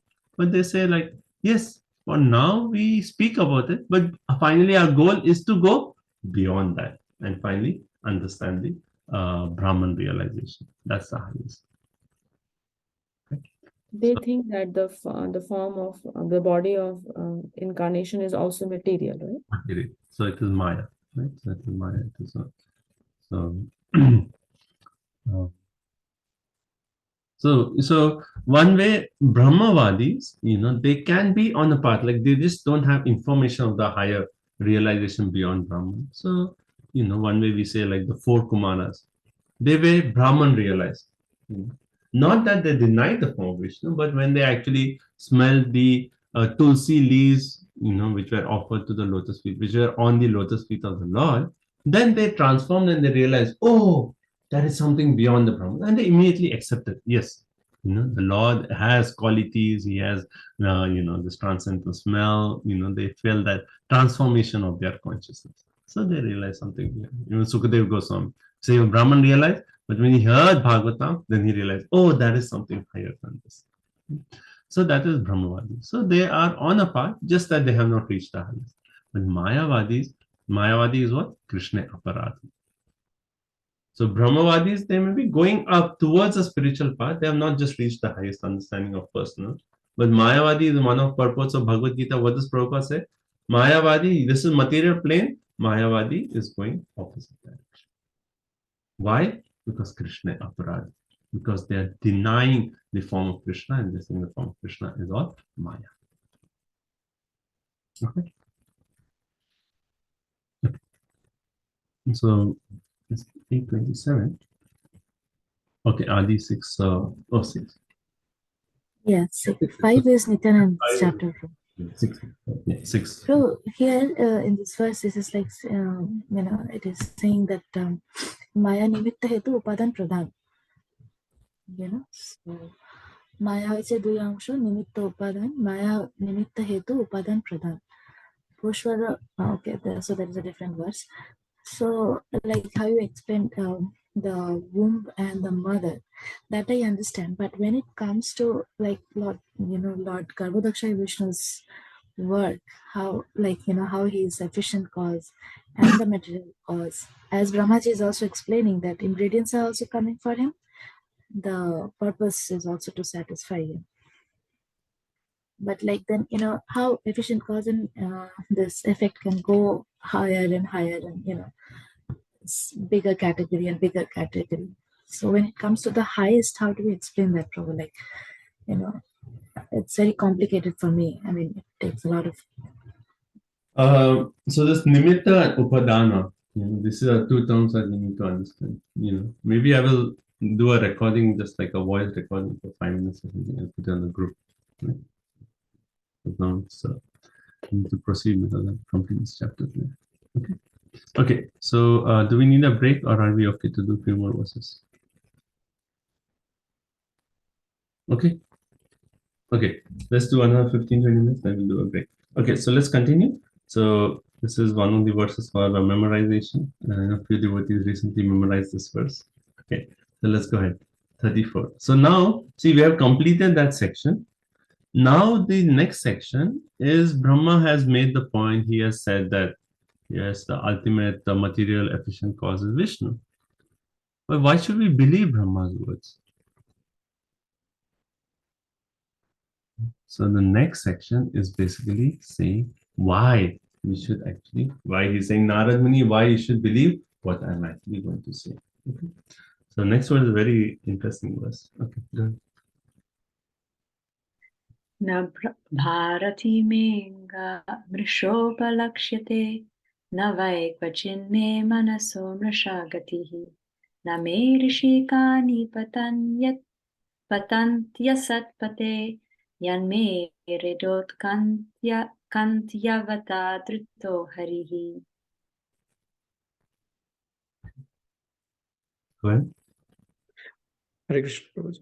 O Narada, because I have caught hold of the lotus feet of the Supreme Personality of Godhead, Hari, with the great zeal, whatever I say has never proved to have been false, nor is the progress of my mind ever deterred, nor are my senses ever degraded by temporary attachment to matter. Mhm. So let's just do line by line. Na Bharati. Bharati is referring to the words. Na Bharati mein. So this is a verse from memorization. You see line 1, line 2, line 3, it starts off with Na. Okay. Na Bharati. His words may Anga Mishopalakshate. Right. So Upalakshate means to prove, and Mrishaha means false or untruth. So my words are never proved to be false. So when you read this, it's like almost like someone is really puffed up here. But let's see. Okay, so Brahma is saying, Na Bharati, my statements, Anga referring to Narada himself, or Anga or Tata or Anga, Mrisha, my words are never proved to be false. Na Vai referring to certainly. So first is words, like words never false. Na Vai Kvachin me Manaso. Manaso referring to what? Mind, right? So, na at any time, kvachit at any time, my mind, again mrisha. See, again mrisha came first line, second line, untruth, right? So, and gati. So, never does the progress of my mind go in the wrong direction. Never does my mind go in the negative direction. It is always, whatever the mind is thinking, it is always right, right? That's a good, who can say that, right? Then third, na me rishikan. Rishikesh is what? Rishika, senses. So, na me rishikani patanti. Patanti means what? False, right? Patanti, false. Asat. Asat means temporary. So, neither do my senses get degraded by asat, by temporary material things. So, neither do my statements ever prove to be false, nor does my mind ever think of anything wrong, nor do my senses actually ever be attached or be illusioned by asat or temporary things. Now, if you see 1 to 3, seems like someone is really proud here. But the last line 4, he says, this is the main thing. Yan me, why can I say these things? Hridaya, Hridaya means heart. Outkanthayavata. So this is the key word, right? Outkanthayavata. By great earnestness or eagerness, earnestness, Dhritaha means to hold Hari. Because with great eagerness, with great earnestness, I have held on to the lotus feet of Lord Shri Krishna. Hence, my words will never prove to be false. My mind will never go think anything wrong, nor my senses will actually be attached to illusion. Okay. So why is Brahma actually making this point? Because he's saying that because I am holding on to the lotus feet of the Lord with great earnestness, whatever I say, whatever I think, whatever I do, everything is actually perfect. There is no chance of any flaw being there. Now, I had asked this question to, like here, whether, normally when we say a devotee, like, who says such things? Like even a devotee who is very elevated, they will never say that, oh, my senses, I've never fall. It sounds so proud, Like certainly see the point is that Brahma is making these points on the strength of his connection with Krishna. He's saying, because I am holding on to Krishna, hence everything I do is perfect. Everything I do is perfect. But why Brahma is actually making this point is because right now, what is he trying to do? He's trying to convince Narada that whatever he's saying is actually right. So a guru, it's like, see, for a disciple to have faith in the guru, if the guru, like, if you hear only one side of the devotee, where the devotee says that I am so fallen, I'm the most fallen of all fallen. When people hear my name, they lose all their past credits. If you hear that side, then the disciple thinks like, is my Guru Maharaj like really so elevated? He's always like saying that I'm fallen. He says that all of it is like, I have no good qualities do I possess. So how will the disciple actually develop that faith in the spiritual master? So here Brahma is actually showing that to the disciple, and Narad Muni, why is he asking this question? So that all of us, when we hear these statements of Brahma, we accept it. So Brahma is actually saying with full confidence that because I'm holding on to the lotus feet of Krishna, hence everything what I've said is correct. So please accept it. Right? So the question that I asked to Divyan Mataji and Vijaya Mataji is the point that why it is an expression like it seems like, being so, confident, so proud. So the point is he's trying to convince his disciple. It may not be his internal mood. His internal mood was what? Oh, Krishna, you're my only shelter. Without you, I am no one. But to the disciple, he has to say that, yes, I'm a disciple of so-and-so. This is my qualification. For 40 years, I've been chanting Hare Krishna. I'm doing this service. There has to be some way to convince the disciple that, yes, and it is for whom? For the benefit of the disciple. Because the disciple does not have faith in the guru, how will the disciple progress in the spiritual journey? Right? So the difference between something a guru says to a disciple versus the guru's internal mood. So that is two different moods, and both sides actually sometimes require. I mean, the internal heart is always there, but the other side is sometimes required to actually get that confidence in the disciple. Okay, is that the point? Okay. Prabhuji, similar example was coming to in my mind that the Pandavas, Arjun is thinking, I should not fight, but their victory was guaranteed because Krishna was on their side. So, yeah. So if, someone would say that, Arjun would say that, yes, for sure we are going to win this battle. Why? Because Krishna is on our side.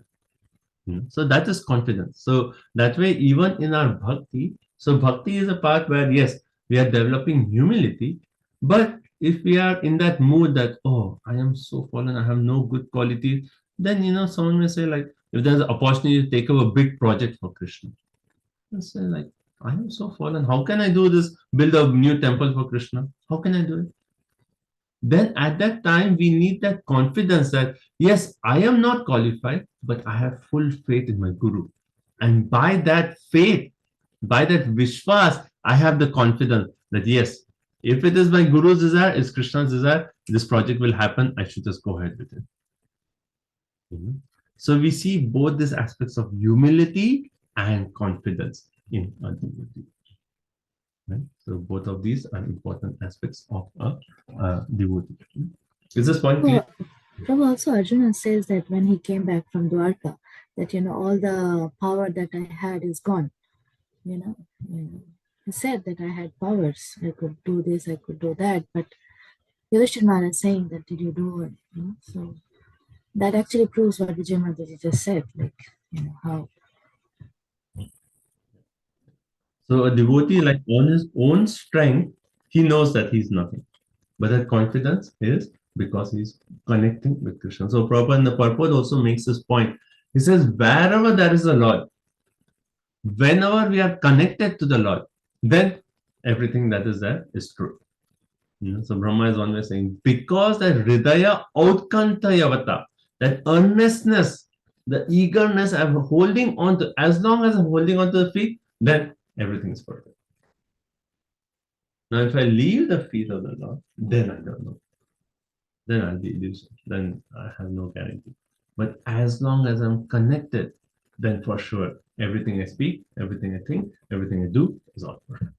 Right? Hence, Narada, you believe my words. Whatever I have said here, you believe. And all the readers of Srimad Bhagavatam, you believe what Brahma is saying, take his words as authority and just, have that complete faith. Okay, that's good. So Prabhupada in the purport just focuses on this point, how Brahma is the original speaker of the Vedas. And, so whatever Brahma says is a perfected, liberated living being within this material world. And everything that he says is correct to the letter. Prabhupada uses the phrase, correct to the letter. Means everything, every akshara is actually all perfect.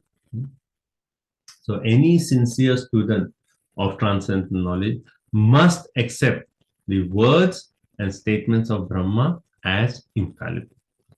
So normally when we hear that all jivas, we are fallible, right? Only the Lord is infallible. But when can the jiva become infallible? As long as the jiva is holding on to the lotus feet of the Lord with full earnestness, then he is infallible. But the moment he turns away from Krishna, then he's fallible. Right? Is this theme okay? Like I'm seeing faces, not so opinions. Or everyone is tired.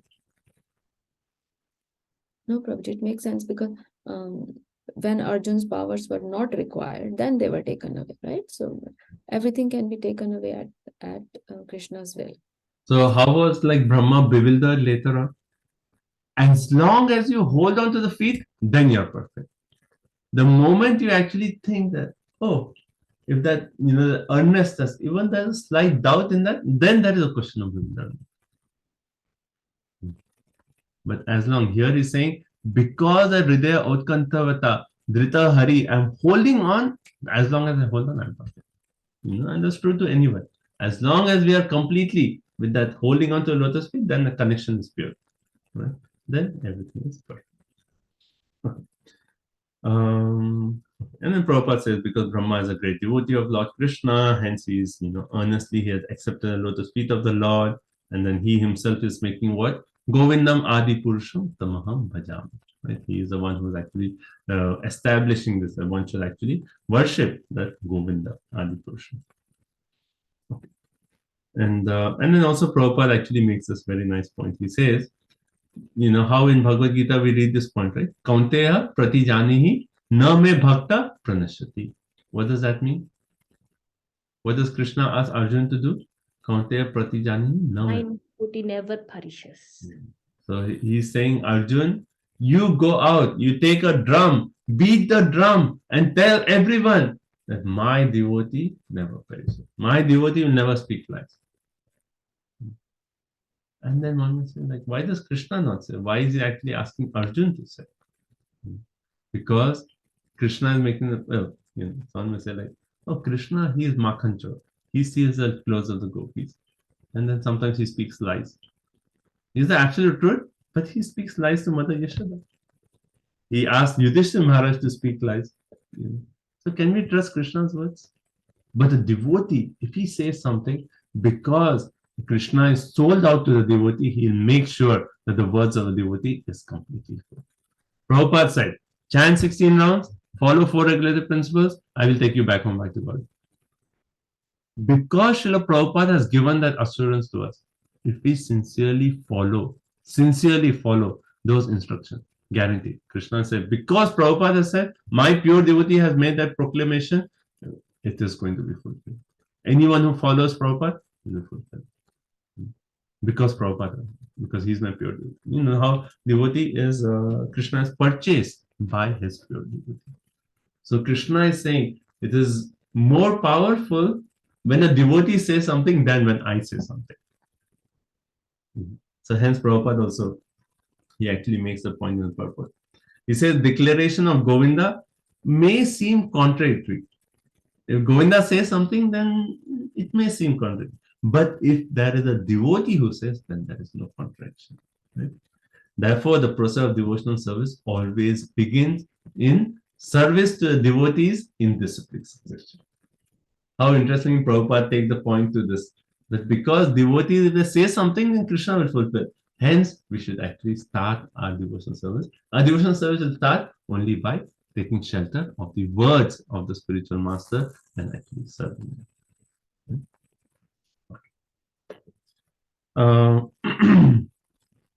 Okay. Okay. Now, this one point about what does it mean to earnestly hold on to the heart, to the lotus feet of the Lord? What does it mean practically for all of us? Like to unmute and say. Prabhuji, is that mean the 6 features of Sharanagati, surrender? Okay, yeah, that's a good one. So we are, every moment of our existence, we are accepting things which are favorable to the Lord, rejecting things unfavorable. Then we have complete faith. The Lord is my only protector, He is my only maintainer. And then we are humble and we are surrendered unto Krishna. And we are given everything to Krishna. So that is a symptom, that is a sign of holding on to the lotus feet of the Lord. So if we are in that situation where these 6 items of surrender, we are living that life, then whatever we are doing is actually perfect. So Prabhupada concludes this. Okay, he also makes this point in between. He says, the plans of a devotee never go in vain, and all this is due to the faithful attachment of the devotee for the service of the Lord. Such a beautiful sentence. You just frame this sentence. The plans of a devotee never go in vain. Devotee makes a plan. Yes, this Hare Krishna movement should spread all around the world. Prabhupada decided, for matchless gifts, he was thinking. Entire world, International Society for Krishna Consciousness. Prabhupada made the plan, and here Prabhupada is saying, the plans of devotee never go in vain. And all this is because his faithful attachment of the devotee for the service of the Lord. Because so attached to the service of the Lord says, okay, if that's the plan of devotee, I'll make it happen.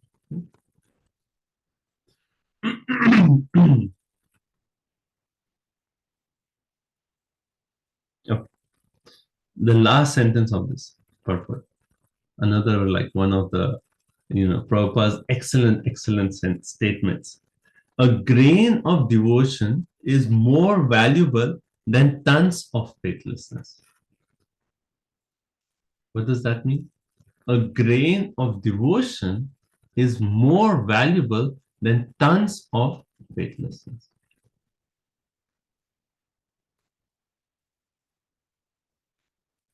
What does that mean to you? It is in the right direction, right? Human life will be successful. If there is no faith, then we are going opposite direction, right? Okay. What was the grain of faith? See, the point here is again going back to the whole theme of the purpose. A grain. So even for a moment, a small moment, we are connected with Krishna. That grain of faith. That means at that moment, we are perfect.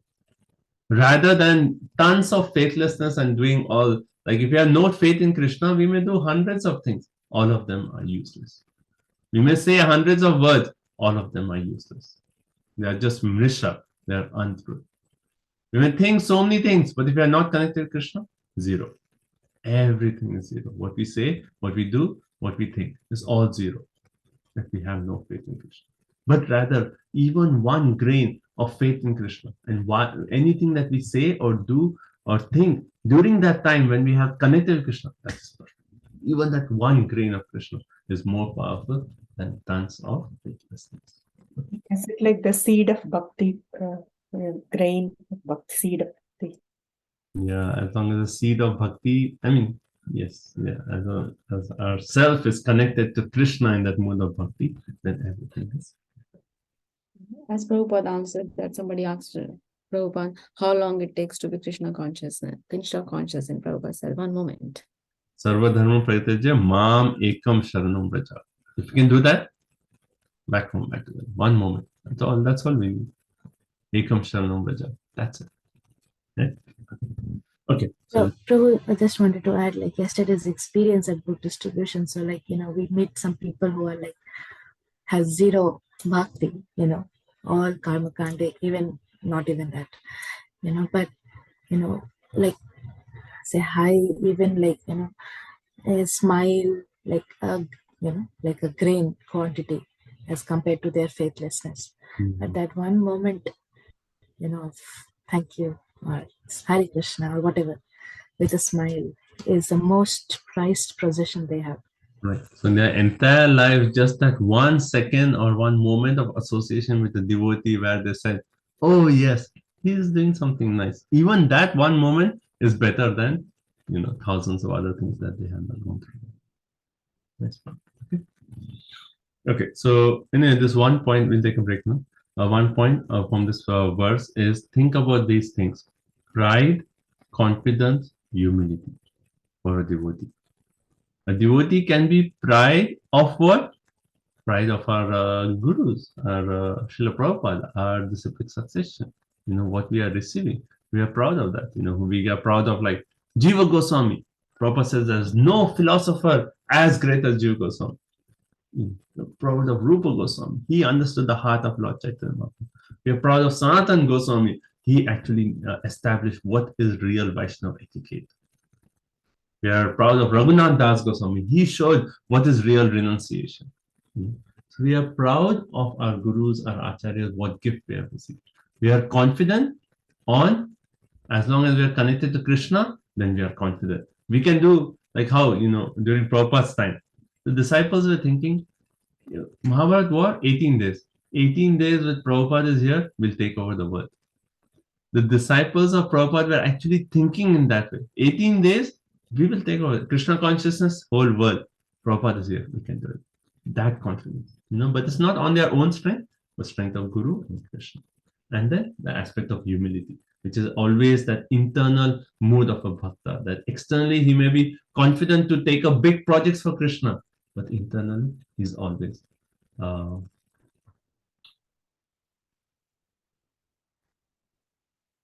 Shakti bin, what's that song can help me? In that Gurudev bhajan, what do we sing that line? Shakti buddhi hina amiyati dina koro more atmasatha. Right? Shakti buddhi hina. Actually, no Shakti, no buddhi. Amiyati dina koro more atmasatha. But you, oh Guru, you are actually there. Prabhu, you said pride, confidence, and the third word? Humility. One way if you see pride and humility are opposites. But a devotee can have both, but they are actually two different things. We are proud of our Guru Parampara. We are proud of our lineage, of our acharyas. We are proud of what we have, Srimad Bhagavatam, the knowledge of Bhagavatam, right? But we are humble on our own strength. We are confident on the strength of the mercy of Guru and Krishna. Okay. Okay, so let's stop here. And then we'll continue. We'll hopefully we can finish this chapter. I think we can go a little bit faster now. But this was one important verse that to establish that how we all should have that complete faith in Brahma's words. Everyone okay? Awake? Yes. Anyone would like to share any point from today's whole discussion? Hare Krishna Prabhuji, I really like this point. The plans of the devotees never go in vain. And all this is due to the faithful attachment of the devotee for the service. To the service of the Lord, right? Faithful attachment of the devotee to the service. So, yeah. Because the whole point there is what? What is the devotee's mood? Just wants to serve Krishna. Why is he doing like a big temple, big project? Why? Because that's a service to Krishna. And because of the faithful attachment to it, whatever is the thing, I will serve Krishna. And Krishna says, okay. He is like so determined to serve me, whatever he wants to do, I'll make his plan successful. So that reciprocation, Prabhupada talks about that point in the purport, that personal reciprocation between the devotee and Krishna. Right? Thank you. Hare Krishna Prabhuji. As long as we hold on to the lotus feet of the Lord, anything that we do is infallible. The infallible jivas, the fallible jivas can become infallible as long as we are holding on to it. And how are we holding on? With great earnestness and eagerness. So it's not like 10% faith, 100% really grasping onto the lotus feet of Krishna. You know? Hare Prabhuji, I Yeah. got the point that Krishna might lie sometime, but he makes sure that his devotees' statement never goes wrong. If Prabhupada has said that we chant 16 rounds and follow regulated principles, we can go back home. Krishna will make sure that that becomes true In one lifetime. in one lifetime. In one lifetime. So Prabhupada has actually given us everything that we need to actually make our life successful. So we just stick on.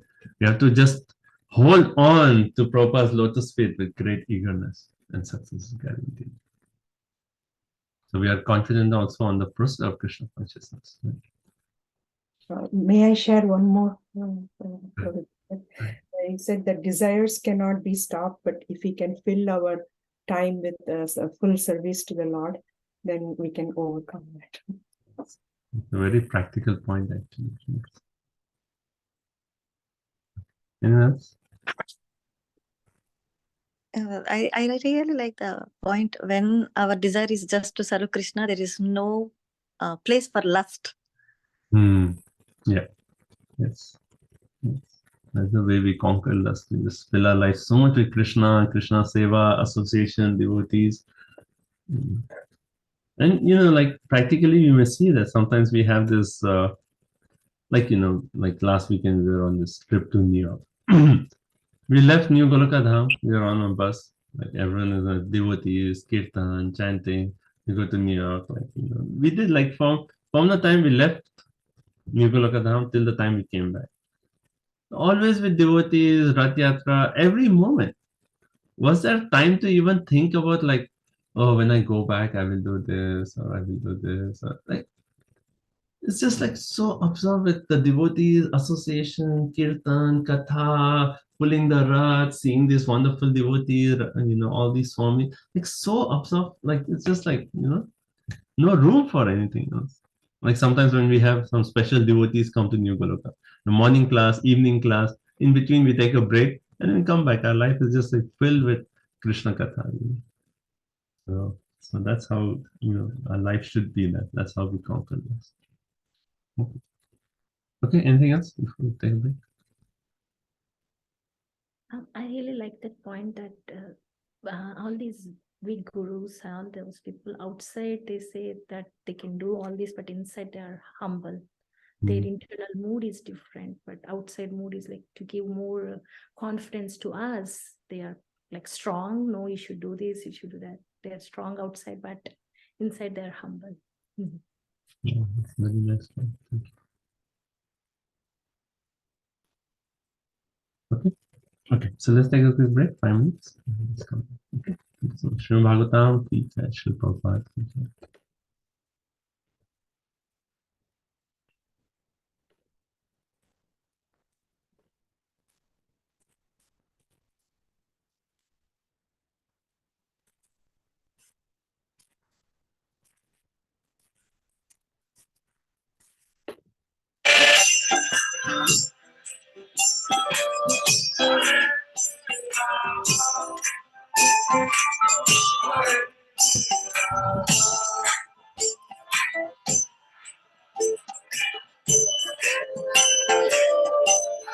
One more time, a little louder with your heart.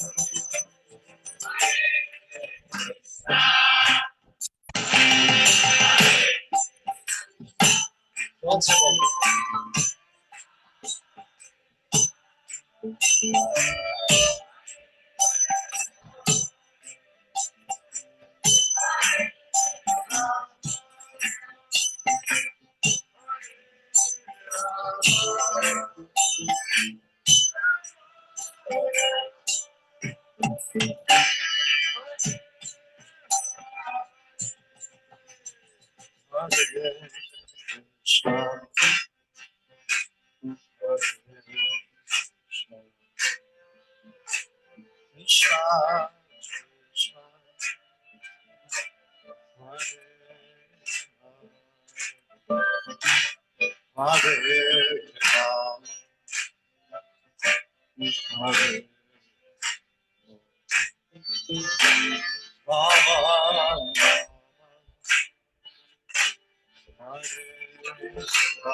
more time, a little louder.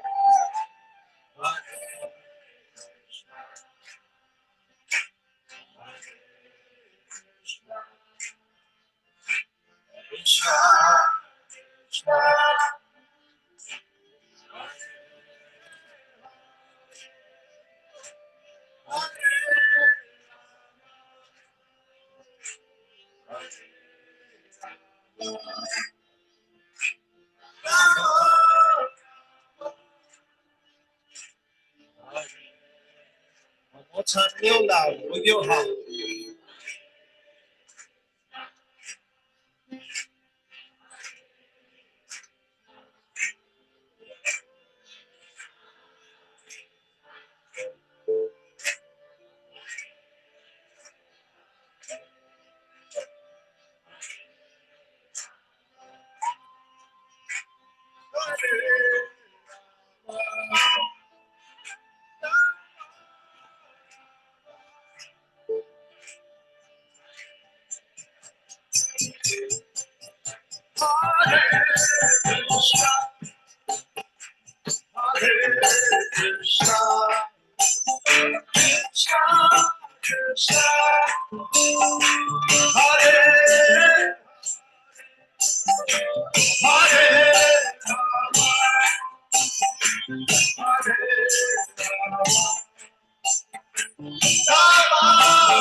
Krishna, Hare Krishna, Krishna Krishna, Hare Hare, Hare Rama, Hare Rama, Rama Rama, Hare Hare.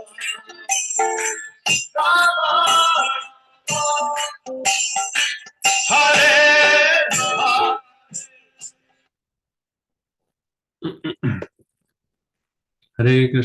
Hare Krishna, Krishna Krishna, Hare Hare, Hare Rama, Rama Rama, Hare Hare. Hare Krishna, Krishna Krishna, Hare Hare, Hare Rama, Rama Rama, Hare.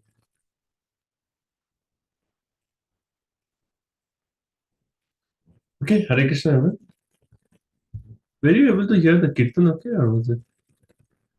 Yeah. Okay, so anyway, so let's continue. Next number. Everyone is okay back?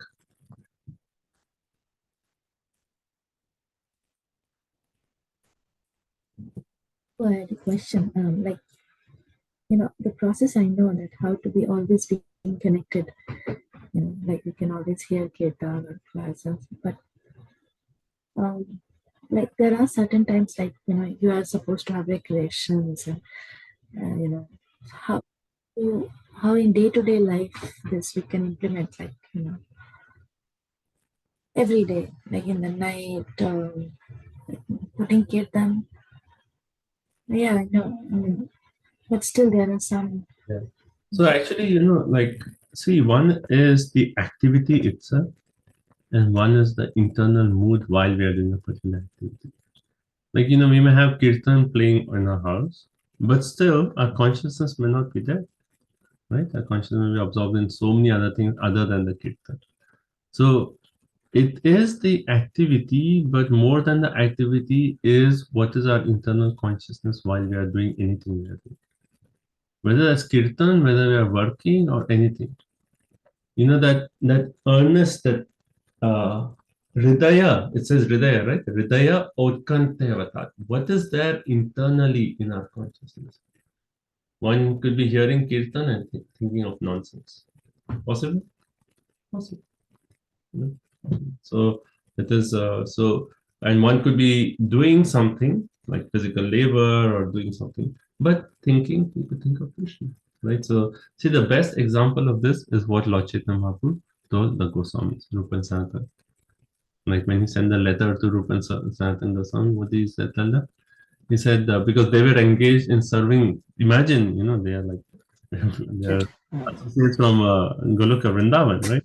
Rupa Manjari and Lavanga Manjari. And what are they doing? They are doing service to a Mohammedan. Yeah. Finance minister and Home minister. Home minister, to a Mohammedan, right? So imagine, so when we complain of our job, even if Rupa Goswami, Sanatana Goswami, they were doing that kind of job, right? But what was Lord Chaitanya Mahaprabhu's letter to them? It said, just like a wife covered other than her husband, she gives more attention to work, but she's always thinking of her lover. So finally, we have to come to the point of that whatever we are doing internally, our connection to Krishna is always there. And this is not like a 1 day or a 1 week thing, unless there's a special kripa. But normally it's a process. As we are chanting every day, we're doing a sadhana, we are reading, we're gradually increasing our absorption so that, we come to a state that while we are doing whatever we are doing, we still have the Hridaya Utkantayavatat. So it is a gradual process, and every aspect of our bhakti, like worshipping the deity, hearing Srimad Bhagavatam, associating with devotees, chanting the holy name, is actually building that internal Hridaya Utkantayavatat so that we can come to the stage of whatever we are doing, we're completely absorbed and serving Krishna. So practically for us, yes, this is a process, but how can we speed up the process? Like certainly engage in these most five powerful aspects of bhakti, but at the same time, while we are doing these activities, we try to internally be absorbed in these activities. At least while we are doing these activities, can we be internally absorbed? While we are chanting the holy name, can we have that prayerful mood where we are really connecting to Krishna and Krishna? Ay Nanda Tanuja Kinkaram. Oh Krishna, I have fallen into this material world. Please pick me up. Please place me as one of the atoms of the lotus feet. Internally, we are actually crying out for Krishna. Krishna, please help. I have fallen. Please help me. Please help me. Please pick me up. So while we are chanting, while we are studying Bhagavatam, while we are associating, internally can we develop that mood? So while we are doing this activity, let's try it. It is a matter of like sincerity and putting our 100% effort. And if we are able to do it, then while doing other things also, we can try to maintain like a Hridaya Utkantaya. So this Hridaya Utkantaya can also be said to be like Utsat, like Utsat Nishya, like eagerness to do devotional service. Can it go together? So again, see, the thing is that, like as I mentioned, there is the external aspect of bhakti, the internal aspect. So both of them have to be there. Like you may be doing service in a temple, and internally you have different bhakti. But anyway, like that also, like in Bhagavad Gita chapter 12, Krishna is actually clearly saying that even if you are doing service in a temple, but if your mind is not there, still you get spiritual credit. So you should still do it, right? But gradually we have to develop our internal mood also. What verse is that you just quoted? In chapter No, Bhagavad Gita, chapter Bhagavad Gita. I don't. chapter 12 of Bhagavad Gita. Yeah. What was the verse? It is text 10. Yeah, text 10. 12:10. That you get spiritual credits even if you're. Even if the mind is absent. Because Krishna in that section is telling levels. Okay. First is what Smarana Atmika Bhakti. Second is what Manana Atmika Bhakti. Then Krishna says, if you cannot do Abhyas Yoga. Then Krishna says, if you cannot do even Abhyas Yoga, you work for me. And in that purport, Prabhupada actually says, work for Krishna means what? You come to the temple, you clean pots, you do this, you do direct seva for Krishna. That time, even if you're internal, because of 1, 2, 3 are internal. They internal, right? Smarana Atmika Bhakti, Manana Atmika Bhakti, and Abhyas Yoga. All of them are internal cultivation. So Prabhupada says, if you are not doing this, if you are unable to do the internal, at least external, you come and do the work. And then he concludes by saying that do 3 and 4 together. In the sense that you do Abhyas Yoga, at the same time you externally work for Krishna. These two combinations together will bring you to Manana Atmika Bhakti, and then finally we can come to the highest, which is Smarana Atmika Bhakti. Okay, so let's continue because I want to finish this chapter for sure. So 35.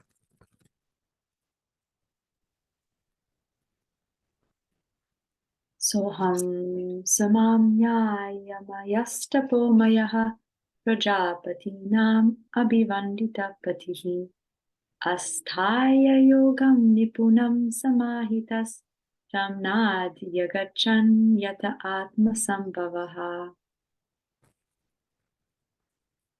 I don't know, Pratana Mataji, can we? Yes, Mataji. Hare Krishna. Although I am known as the great Brahma, perfect in disabling succession of the Vedic wisdom, and although I have undergone all austerities and am an expert in mystic powers and self-realization, and although I am recognized as such by great forefathers of the living entities who offer me respectful obeisances, still I cannot understand him, the Lord, the very source of my birth. Okay, so first verse, what was Brahma's mood? He said, everything I say, I do, I speak, I think about is all perfect because I am always holding on to the lotus feet of the Lord. Right? Hridaya, Utkanta, Yavata, Rito, Hari. Now he's saying, Sa Aham, right? Aham means I. Saha, in that state of holding on to the lotus feet of the Lord, right? So that Saha there refers to that aspect of Brahma in that state of holding on to the feet of the Lord, which is described in the previous verse. Then the next verse says, Samam Naya Mayas. So in the chain of disciplic succession of Vedic wisdom, right? So that's the first one, right? In the chain of disciplic succession. Second, Tapa Maya. He's undergone all kinds of austerities. Asthaya Yogam. He successfully practiced all mystic powers. Nipunam. He's very expert. Samahita. He's self-realized. Abhivanditaha, Patihi Prajapati, is worshipable master of all the Praja, all the living entities.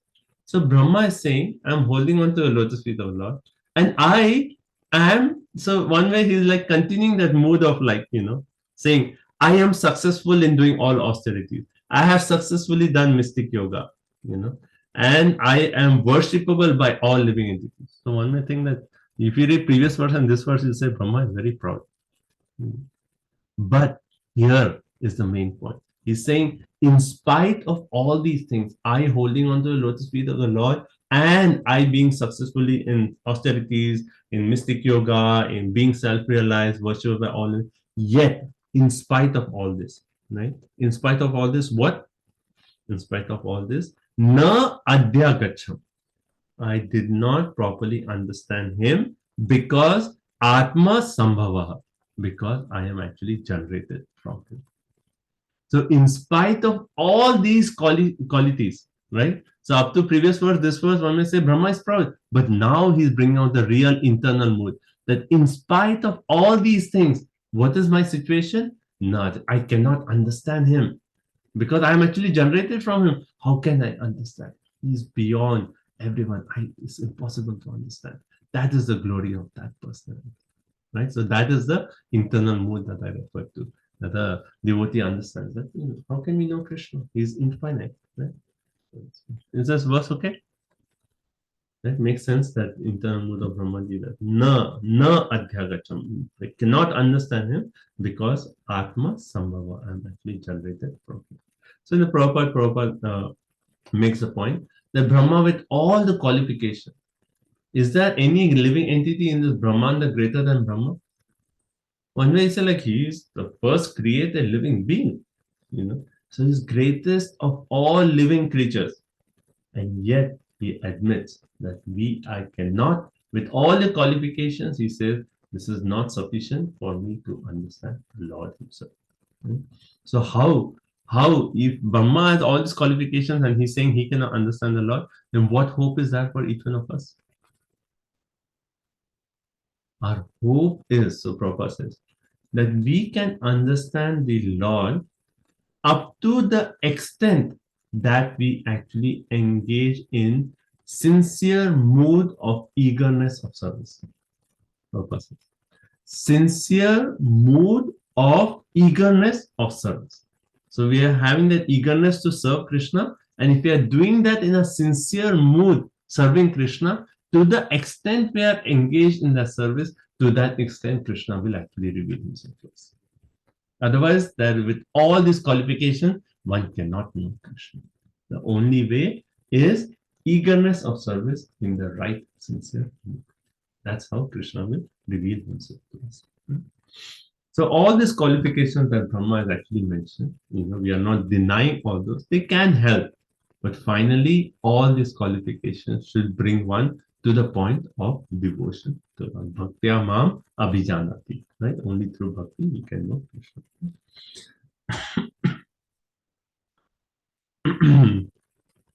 Right. So again, one more point Prabhupada makes in the purport. He says, Brahma is what, what did we read in the 1.1.1? Tene Brahma Hridaya Adikave.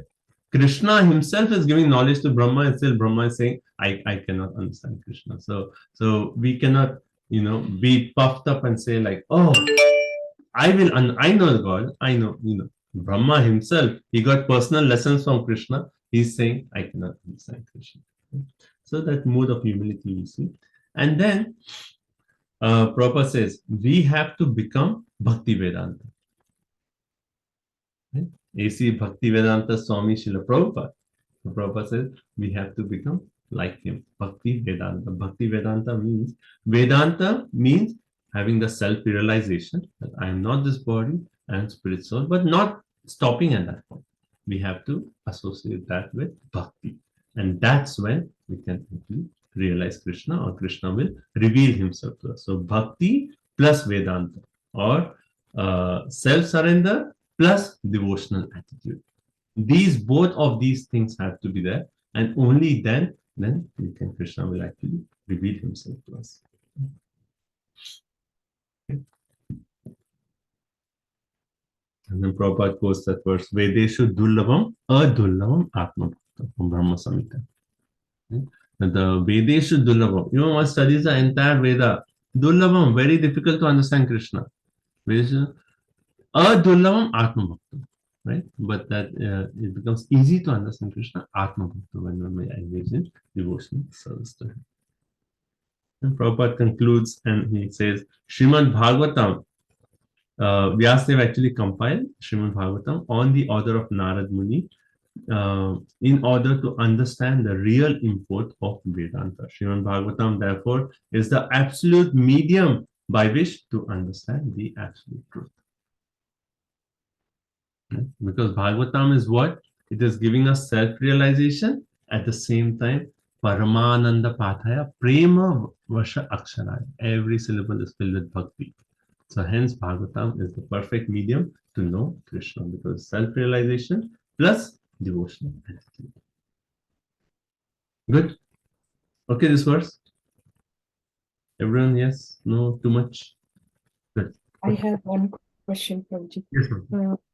He in the previous verse he says I'm 100%. I mean, like I'm taking the shelter of the Lord 100%. But in this verse he's confusing us, saying even though I did that, I'm not able to understand him. Yeah. Does it mean that only devote? But Krishna says only if you like completely surrender unto me. But only bhaktas can understand me. Does it mean that Brahma is not a bhakta? No. See, the point is Brahma is holding on to the lotus feet of Krishna.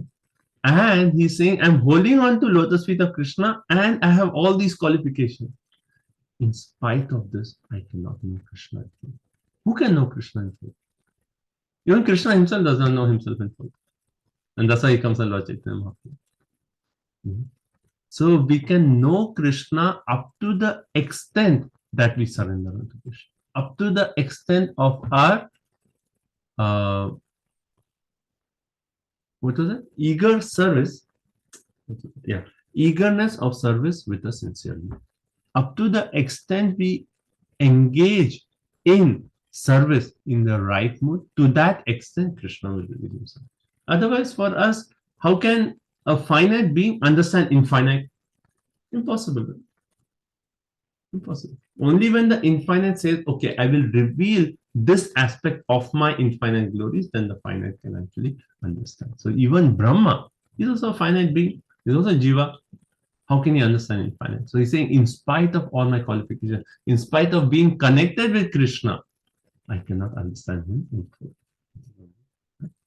It's okay. So Brahma is certainly a devotee. That's why he's like holding on. Hridaya Otkantavata. He's actually, he can say the previous verse.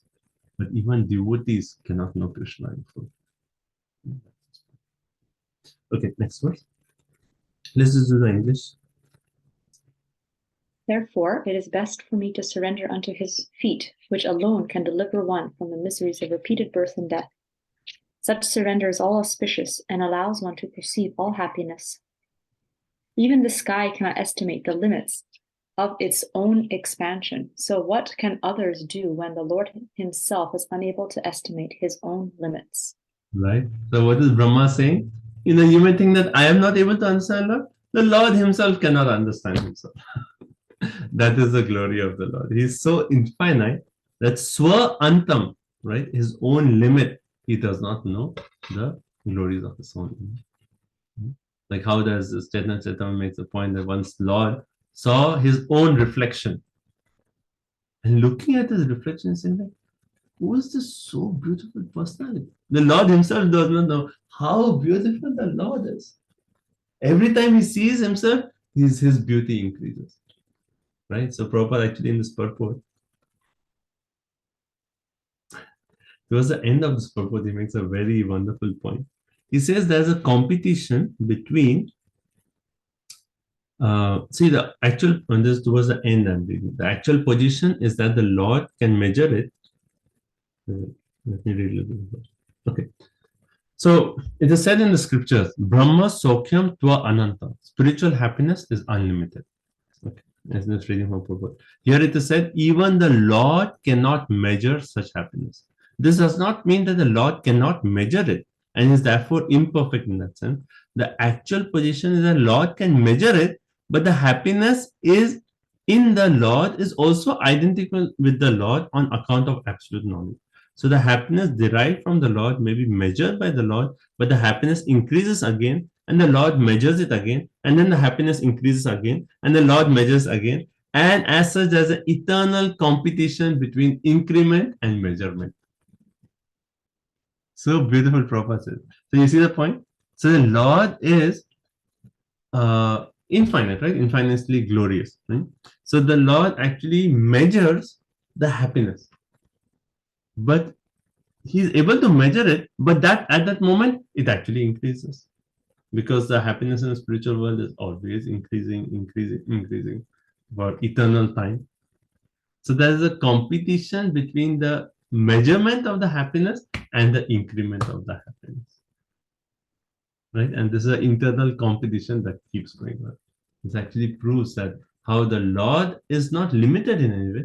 He can measure himself, but the glories keeps increasing. So It's like an infinite loop. Infinite loop, yes. The glory of the Lord and understanding the Lord. Glory of the Lord, understanding the Lord keeps increasing. Keeps increasing. Right? And then Prabhupada concludes the purport and says, the material ocean is stagnant, but the spiritual ocean is dynamic. Anandam buddhi vardhanam, ever increasing. And what is the Anandam buddhi vardhanam? The holy name. Cheto darpanam varjanam bhavam hadam. Anandam. The holy name is increasing. Anandam buddhi vardhanam. The bliss actually keeps increasing. The more we chant, the more we can experience the bliss. And the last sentence of the purport.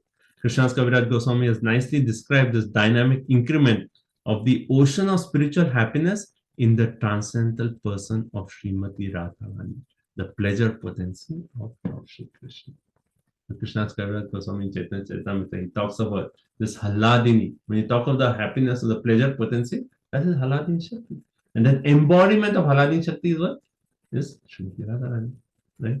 So he's saying this dynamic increment of the ocean of spiritual happiness in the transcendental person of Srimati. And that is the pleasure. She is the pleasure potency of Krishna.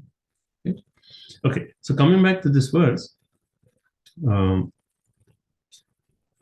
So what is, this verse says therefore, right? Therefore. Why therefore? Because in the previous verse, what did Brahma say? That in spite of all receiving knowledge personally from Krishna, Tene Brahma Hridaya Adikavai, in spite of I having the perfection of mystic power, opulence, everything, still I cannot understand the Lord. So in spite of having everything, if you cannot understand the glory of that person, then what else can you do? The only thing therefore you can do is just to surrender unto that Lord. So that is the mood of devotion. That yes, the glories of the Lord is so infinite. How can we understand? The only thing we can do is surrender. So even Brahma is actually making this point. Therefore, let me offer my obeisances unto that charanam, unto the lotus feet of the Lord. Right? And when one actually offers obeisances to the lotus feet of the Lord, what happens? Three things happen.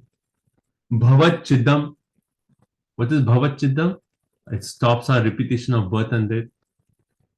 As soon as we surrender, we get free from Sarva Papebhyo, right?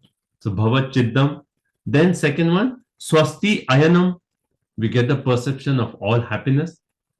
And what happens? Third thing, Sumangalam. Everything becomes auspicious. So therefore, we should just surrender unto the charana, lotus feet of the Lord. And by surrendering unto the lotus feet of the Lord, Bhavat Chiddam, Swasti Ayanam, and Sumangalam will actually happen. So taking the word of Brahmaji, we should just surrender unto the lotus feet of the Lord. Okay, you got those 3 points? Bhavat Chiddam, Swasti Ayanam, Sumangalam. Okay. And then this word also gives an example of Nabha. Nabha referring to the sky. The sky itself cannot understand the limit of the sky. Because the sky itself is like so vast. The sky itself cannot understand the limit. And similarly, the Lord cannot understand the limit of the glories of the Lord. Right? Pariyagat cannot estimate his own glories. So the main theme here is Brahma, who is the greatest of all beings, the greatest sacrifices, the greatest austere life, the greatest self-realized mystic, is advising us that all of us should actually just surrender unto the Lord. Right? And Prabhupada makes a very interesting point. He says, when a father gives an advice, right? Cost of this for you also. When a father gives an advice, it's always a good advice. In Brahma is who? Prapitamaha. He is the father of the father. So when he is giving this instruction, we should always follow it because that is the best instruction. Hence, we should all surrender unto the lotus feet of the Lord. And so all men should accept this instruction of Brahma. And then Prabhupada also points out, like, we do so many things. I think Prabhupada says one person was so enthusiastic about life, he opened a hospital. And after 6 months, he himself died. And then Prabhupada says, like, there's so many things we do. Like, one may try to go to the moon planet and create a spaceship, create Sputnik, all those things. It's just like so tiny compared to the glories of the Lord. So one should not spoil human form of life simply for this concocted material happiness, increasing artificial needs of life. Don't spoil your life in that way. Rather, simply surrender unto the lotus feet of the Lord. And that is Brahma's instruction for all of us. Okay, let's see, 9:30, right? Okay, can we just do two more? And then we'll stop 37 and 38. That will finish Brahma's this section where he's expressing his mood, his mood of the glories of the Lord, right? 37. Translation. Hare Krishna. Prabhuji, like three things you said, repetition of birth and death will not be there, and all happiness will be there. And what is the third one, Prabhuji? All auspiciousness. Okay. What is the difference from second to third, Prabhuji? Actually, Rupa Goswami in Nectar of Devotion, he describes auspiciousness. Right? So one aspect of auspiciousness does include happiness. Right? But the other aspect of auspiciousness is that it is beneficial for everyone. Right? When you say anything is auspicious, that means it is actually for the benefit of everyone. And that is one more point. I'll just find it. Maybe you can just read the next verse. I'll just find that third point. Hare Krishna. 37. Since neither Lord Shiva nor you nor I could ascertain the limits of spiritual happiness, how can other demigods know it? And because all of us are bewildered by the illusory external energy of the Supreme Lord, we can see only this manifested cosmos according to our individual ability. Hare Krishna. Okay, so what is Brahmaji saying in this point? He's actually saying, Naham na yuyam, right? Na aham. So not me, na yuyam, all you sons. So he's saying Narada and all you sons. And then he says Vamadeva, Lord Shiva, right? So all these personalities, so neither I, neither all you sons, neither Lord Shiva. And then Kim, what to speak of other demigods, no one, none of us can actually know the limit of spiritual happiness, or no one of us can actually know the glories of the Supreme Personality of Godhead. Why? Because Mayaya Mohita, because we are all bewildered by the illusory energy, right? And right, and then Buddhaya, intelligence, Vinyan Muktam, what is created, only that one can vichakshana, observe by Atma Samam, think of one's own personal ability. So last part is basically saying, nor I, nor Lord Shiva, nor all you sons can actually, nor all these demigods, Kim Uthapare Suraha, all the demigods, can actually know the glories of the Lord. Why? Because we are all Mayaya Mohita, we are all bewildered by Maya, and one can know the Lord. Okay, one can actually, because all of us are bewildered by illusion, how's it proper translation? We can see only this manifested cosmos according to our individual ability. Okay? So we can understand what is actually something that we create. But for us to understand a creator is impossible. Right? So what we create, we have, like Brahma can say, I created this material world, so I know certain aspect of it. But how can we understand the creator? So Brahma is saying, neither I nor Lord Shiva nor all these personalities can actually know the glories of that Supreme Personality of God. Right? Okay. Okay. So in the Purport, Prabhupada actually talks about that the only way to actually understand that Supreme Personality of Godhead is by hearing from the 12 Mahajans, Brahma, Narada, Shiva. And then if you see in that verse, Swayambhu, Narada, Shambhu, where it lists the 12 Mahajans, the first three are who?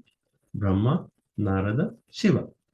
And in this verse, what is Brahma saying? That even Brahma, Narada, you, all you sons, referring to Narada, and Shiva, all of you actually also cannot understand the Lord to the complete glory. But we can understand up to the extent that the Mahajans are actually revealing.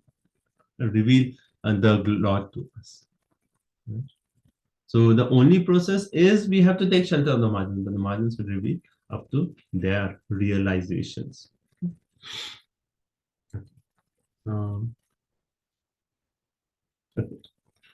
So Prabhupada also points out in the purport that Brahma, who is actually the greatest of all living entities, he himself was bewildered about the glories of the Lord, right? So he talks about that that pastime where Brahma himself thought that he is the only Brahma, right? In Chaitanya Charitamrita, there's this whole thing when he goes to Dwarka and he's at the door, and then Krishna asks, which Brahma has come, right? And Brahma says, and Brahma separate from me? And then Krishna calls all the Brahmas. Then he realizes, what I know is insignificant. There's so many Brahmas, Brahma with 1,000 heads. I am Brahma with only 4 heads. So even this Brahma could not understand the glories of the Lord. So what can we, with a tiny intelligence, try to understand that Supreme Personality of Godhead? Right? So the only way is we have to follow in the footsteps of the Mahajanas, and then they will give us the process how to surrender unto Krishna, how to serve Krishna with that eagerness in the right mood, and by that, the Krishna will actually reveal himself to us. This verse is okay. Let's just do one last one. This is the final verse of the section. Hare Krishna, Prabhuji. Prabhuji, in this verse, it was mentioned in the last part, as the mother is the only authority to identify the father of the child. Similarly, the mother Vedas represented by the recognized authorities such as Brahma, Narada, or Shiva. Yeah. But the Vedas are presented by Brahma only, right? Did Narada and Shiva did some Vedas? They are in the disciplic succession, right? See, how do we get our knowledge? Brahma giving the knowledge to Narada, the disciplic giving to Vyasdev, and then the parampara goes, right? Similarly, from Shiva, that is like, how do we understand the Vedas? It is through these authorities, like Shiva here, Shiva Rudra Sampradaya. And then the followers of Rudra Sampradaya can understand the Vedas through Lord Shiva. So all these are actually Mahajanas through whom we can actually understand the Vedas. Okay, thank you. Hare Krishna. Let us offer our respectful obeisances unto that Supreme Personality of Godhead, whose incarnations and activities are chanted by us for glorification, though he can hardly be fully known as he is. So this is the final verse here, we'll stop of this. Yasya avatara karmani gayanti. Right? Gayanti means those who sing. So again he's concluding, he's saying, Tasmai Bhagavate Namaha. So after all Brahma's realization, after answering all the questions, what is Brahma's final conclusion? Tasmai Bhagavate Namaha. Let us offer our obeisances unto that Supreme Personality of Godhead. And then he says, Gayanti he, right? To that personality of whose glories, whose karmani, whose activities, Gayanti, all the great sages sing about, right? And still he can hardly be known. So the only thing we can do is we approach him and we actually offer our obeisances to him. Right? That's it. Nayam vidanti tatvena. So though he can hardly be fully known as he is. So proper in the purport. So a similar theme, last few verses is kind of same theme. And then in purport he says, Atar Shri Krishna Namadi na bhave grayam indriya sevan mukhe jivado. How can we know Krishna? Not with our senses. The only way to know Krishna is sevan mukhe jivado. We have to engage in seva. Right? And as we are engaging in seva, what happens? Our senses are purified. Rishikesha, Rishikena, Rishikesha, Sevana. With our Rishikena, we are serving Rishikesha, and then our senses are purified. And with our purified senses, we can actually understand that Supreme Personality of God. Okay. So that is this last verse. Right? So let us offer our respectful obeisances, whose incarnation activities are chanted by all of us. Gayanti, right? And then though he can hardly be fully known as he is. Okay. So the last part is okay, everyone? So last few verses we read, we started with Brahma's mood where he's actually saying that my words, my mind, my senses can never go wrong because I'm always holding onto the lotus feet, Drito Harihi, the lotus feet of the Lord. And then though I have all these qualifications, still I cannot know Krishna.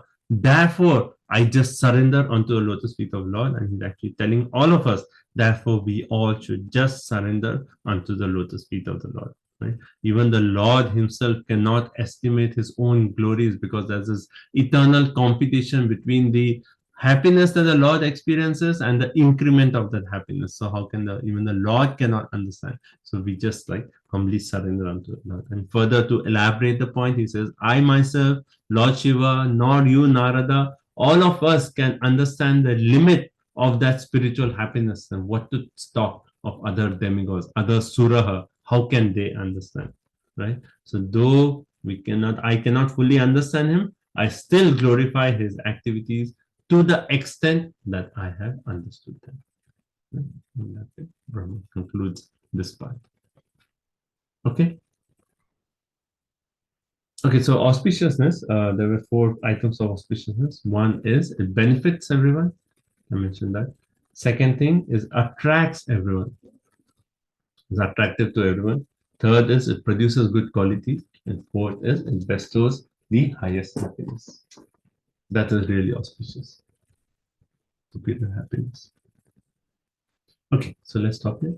Kantashram Bhagavatam ki jai, Srila Prabhupada ki jai. Everyone okay? Yes. Okay.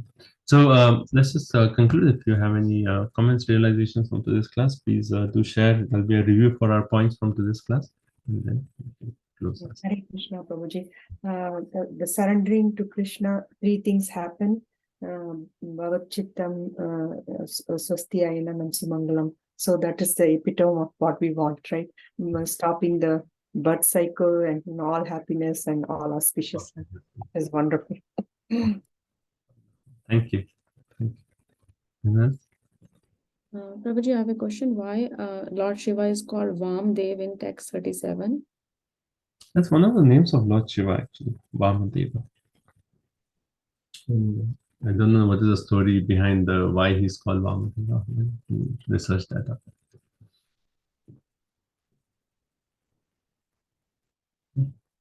Anyone else? We can understand Krishna to the extent that we are engaged in service in a sincere mood of eagerness.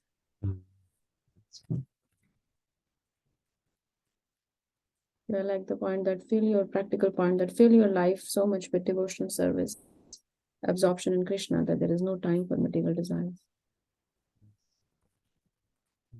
Wonderful points. Thank you. Hare Krishna, Prabhuji. By purifying our senses by this 9 process of bhakti, Lord reveals himself proportionately to the advancement of God. Yeah. Proportionate to purification and advancement of consciousness. A grain of faith is more powerful than the tons of faithless. Right? That one connection with Krishna is more powerful than all the other things we do without that connection to Krishna. Yes. Oh, I really like the rich man, the analogy of like Ekanishta, also that purport was very wonderful. How rich man gives a check, he doesn't need to really work. So he'll create a house, he'll give a check to destroy, he'll give a check, but he'll personally come and maintain that house because he loves each one of us, all the sons. And then the other one is Ekanishta. That is the mode of devotee. Just one pointed attention to Krishna. Okay. That is the point where you said that we don't have any time for lust or demigod worship. That's like Haridas. Yeah. That's the point. This is the point. Yes. When our eyes are decorated with the ointment of love, then we can see Krishna. Yes, very nice. You just have to go and purchase that ointment. You won't get that on Amazon.com. Okay. Lord is proprietor, maintainer, and friend for all living entities. Bhaktaram Yagyatapasam Sarvaloka Mahesham. Suridam Sam. He's Surid, a very dear friend to everyone.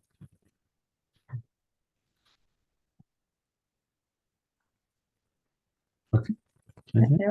I really like the point where you said that 5 angas, like when we're doing those 5 angas of bhakti, like to really be absorbed, and then that absorption will go into the rest of our day. At least when we're chanting or reading or doing those, that we can be fully absorbed. That's a very powerful point. Actually. Meditate on that. Like at least while we are doing those activities, are we really connected to Krishna? And if we are, then that connection will spread through the rest of the day. Hridaya Outkanta Yapta. You all can memorize. That verse is actually for memorization. Hridaya Outkanta Yavata Dhrito Harihi.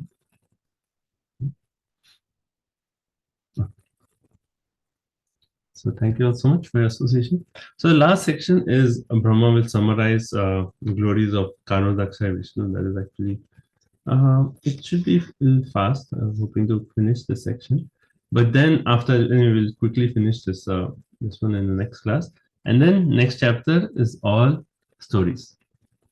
Because all about Leela avatars. Like after this, the last verse of this chapter, Brahma will say, okay, now I will talk of Leela avatar. And then next chapter, almost full chapter, up to the end is list of different incarnations and the stories associated with that. So it will be like fun, you know, it's like so sweet, you know. So we'll do that next class. Okay. Okay. So thank you all so much. Thank you for your association. ग्रंथराज Shrimad Bhagavatam की जय, श्रील प्रभुपाद की जय, अनंत कोटि वैष्णव वृंद की जय, वंचा कल्पतरुभ्यस्य कृपा सिंधुभ्य एव च पतितानां पावनेभ्यो वैष्णवेभ्यो नमो नमः. Thank you to each one of you for your wonderful association for this session. We are grateful for each one of your association. Hare Krishna. Thank you very much. Thank you so much. Hare Krishna, all devotees. Hare Krishna. Hare Krishna. So much, Prabhuji. Thank you. Thank you. Hare Krishna. Maybe Vijay Mati, you can search that up. I had actually searched that Vamati, but I couldn't find the reference to Lord Shiva. You could search if you can find. Thank you so much. Hare Krishna. Thank you, Prabhu, for clearing our doubt of whole week. I was thinking what could be the reason. Does it make sense, right? Because for a disciple, Yes, yes. Thank you so much. Hare Krishna. Thank you, Prabhu. Hare Krishna.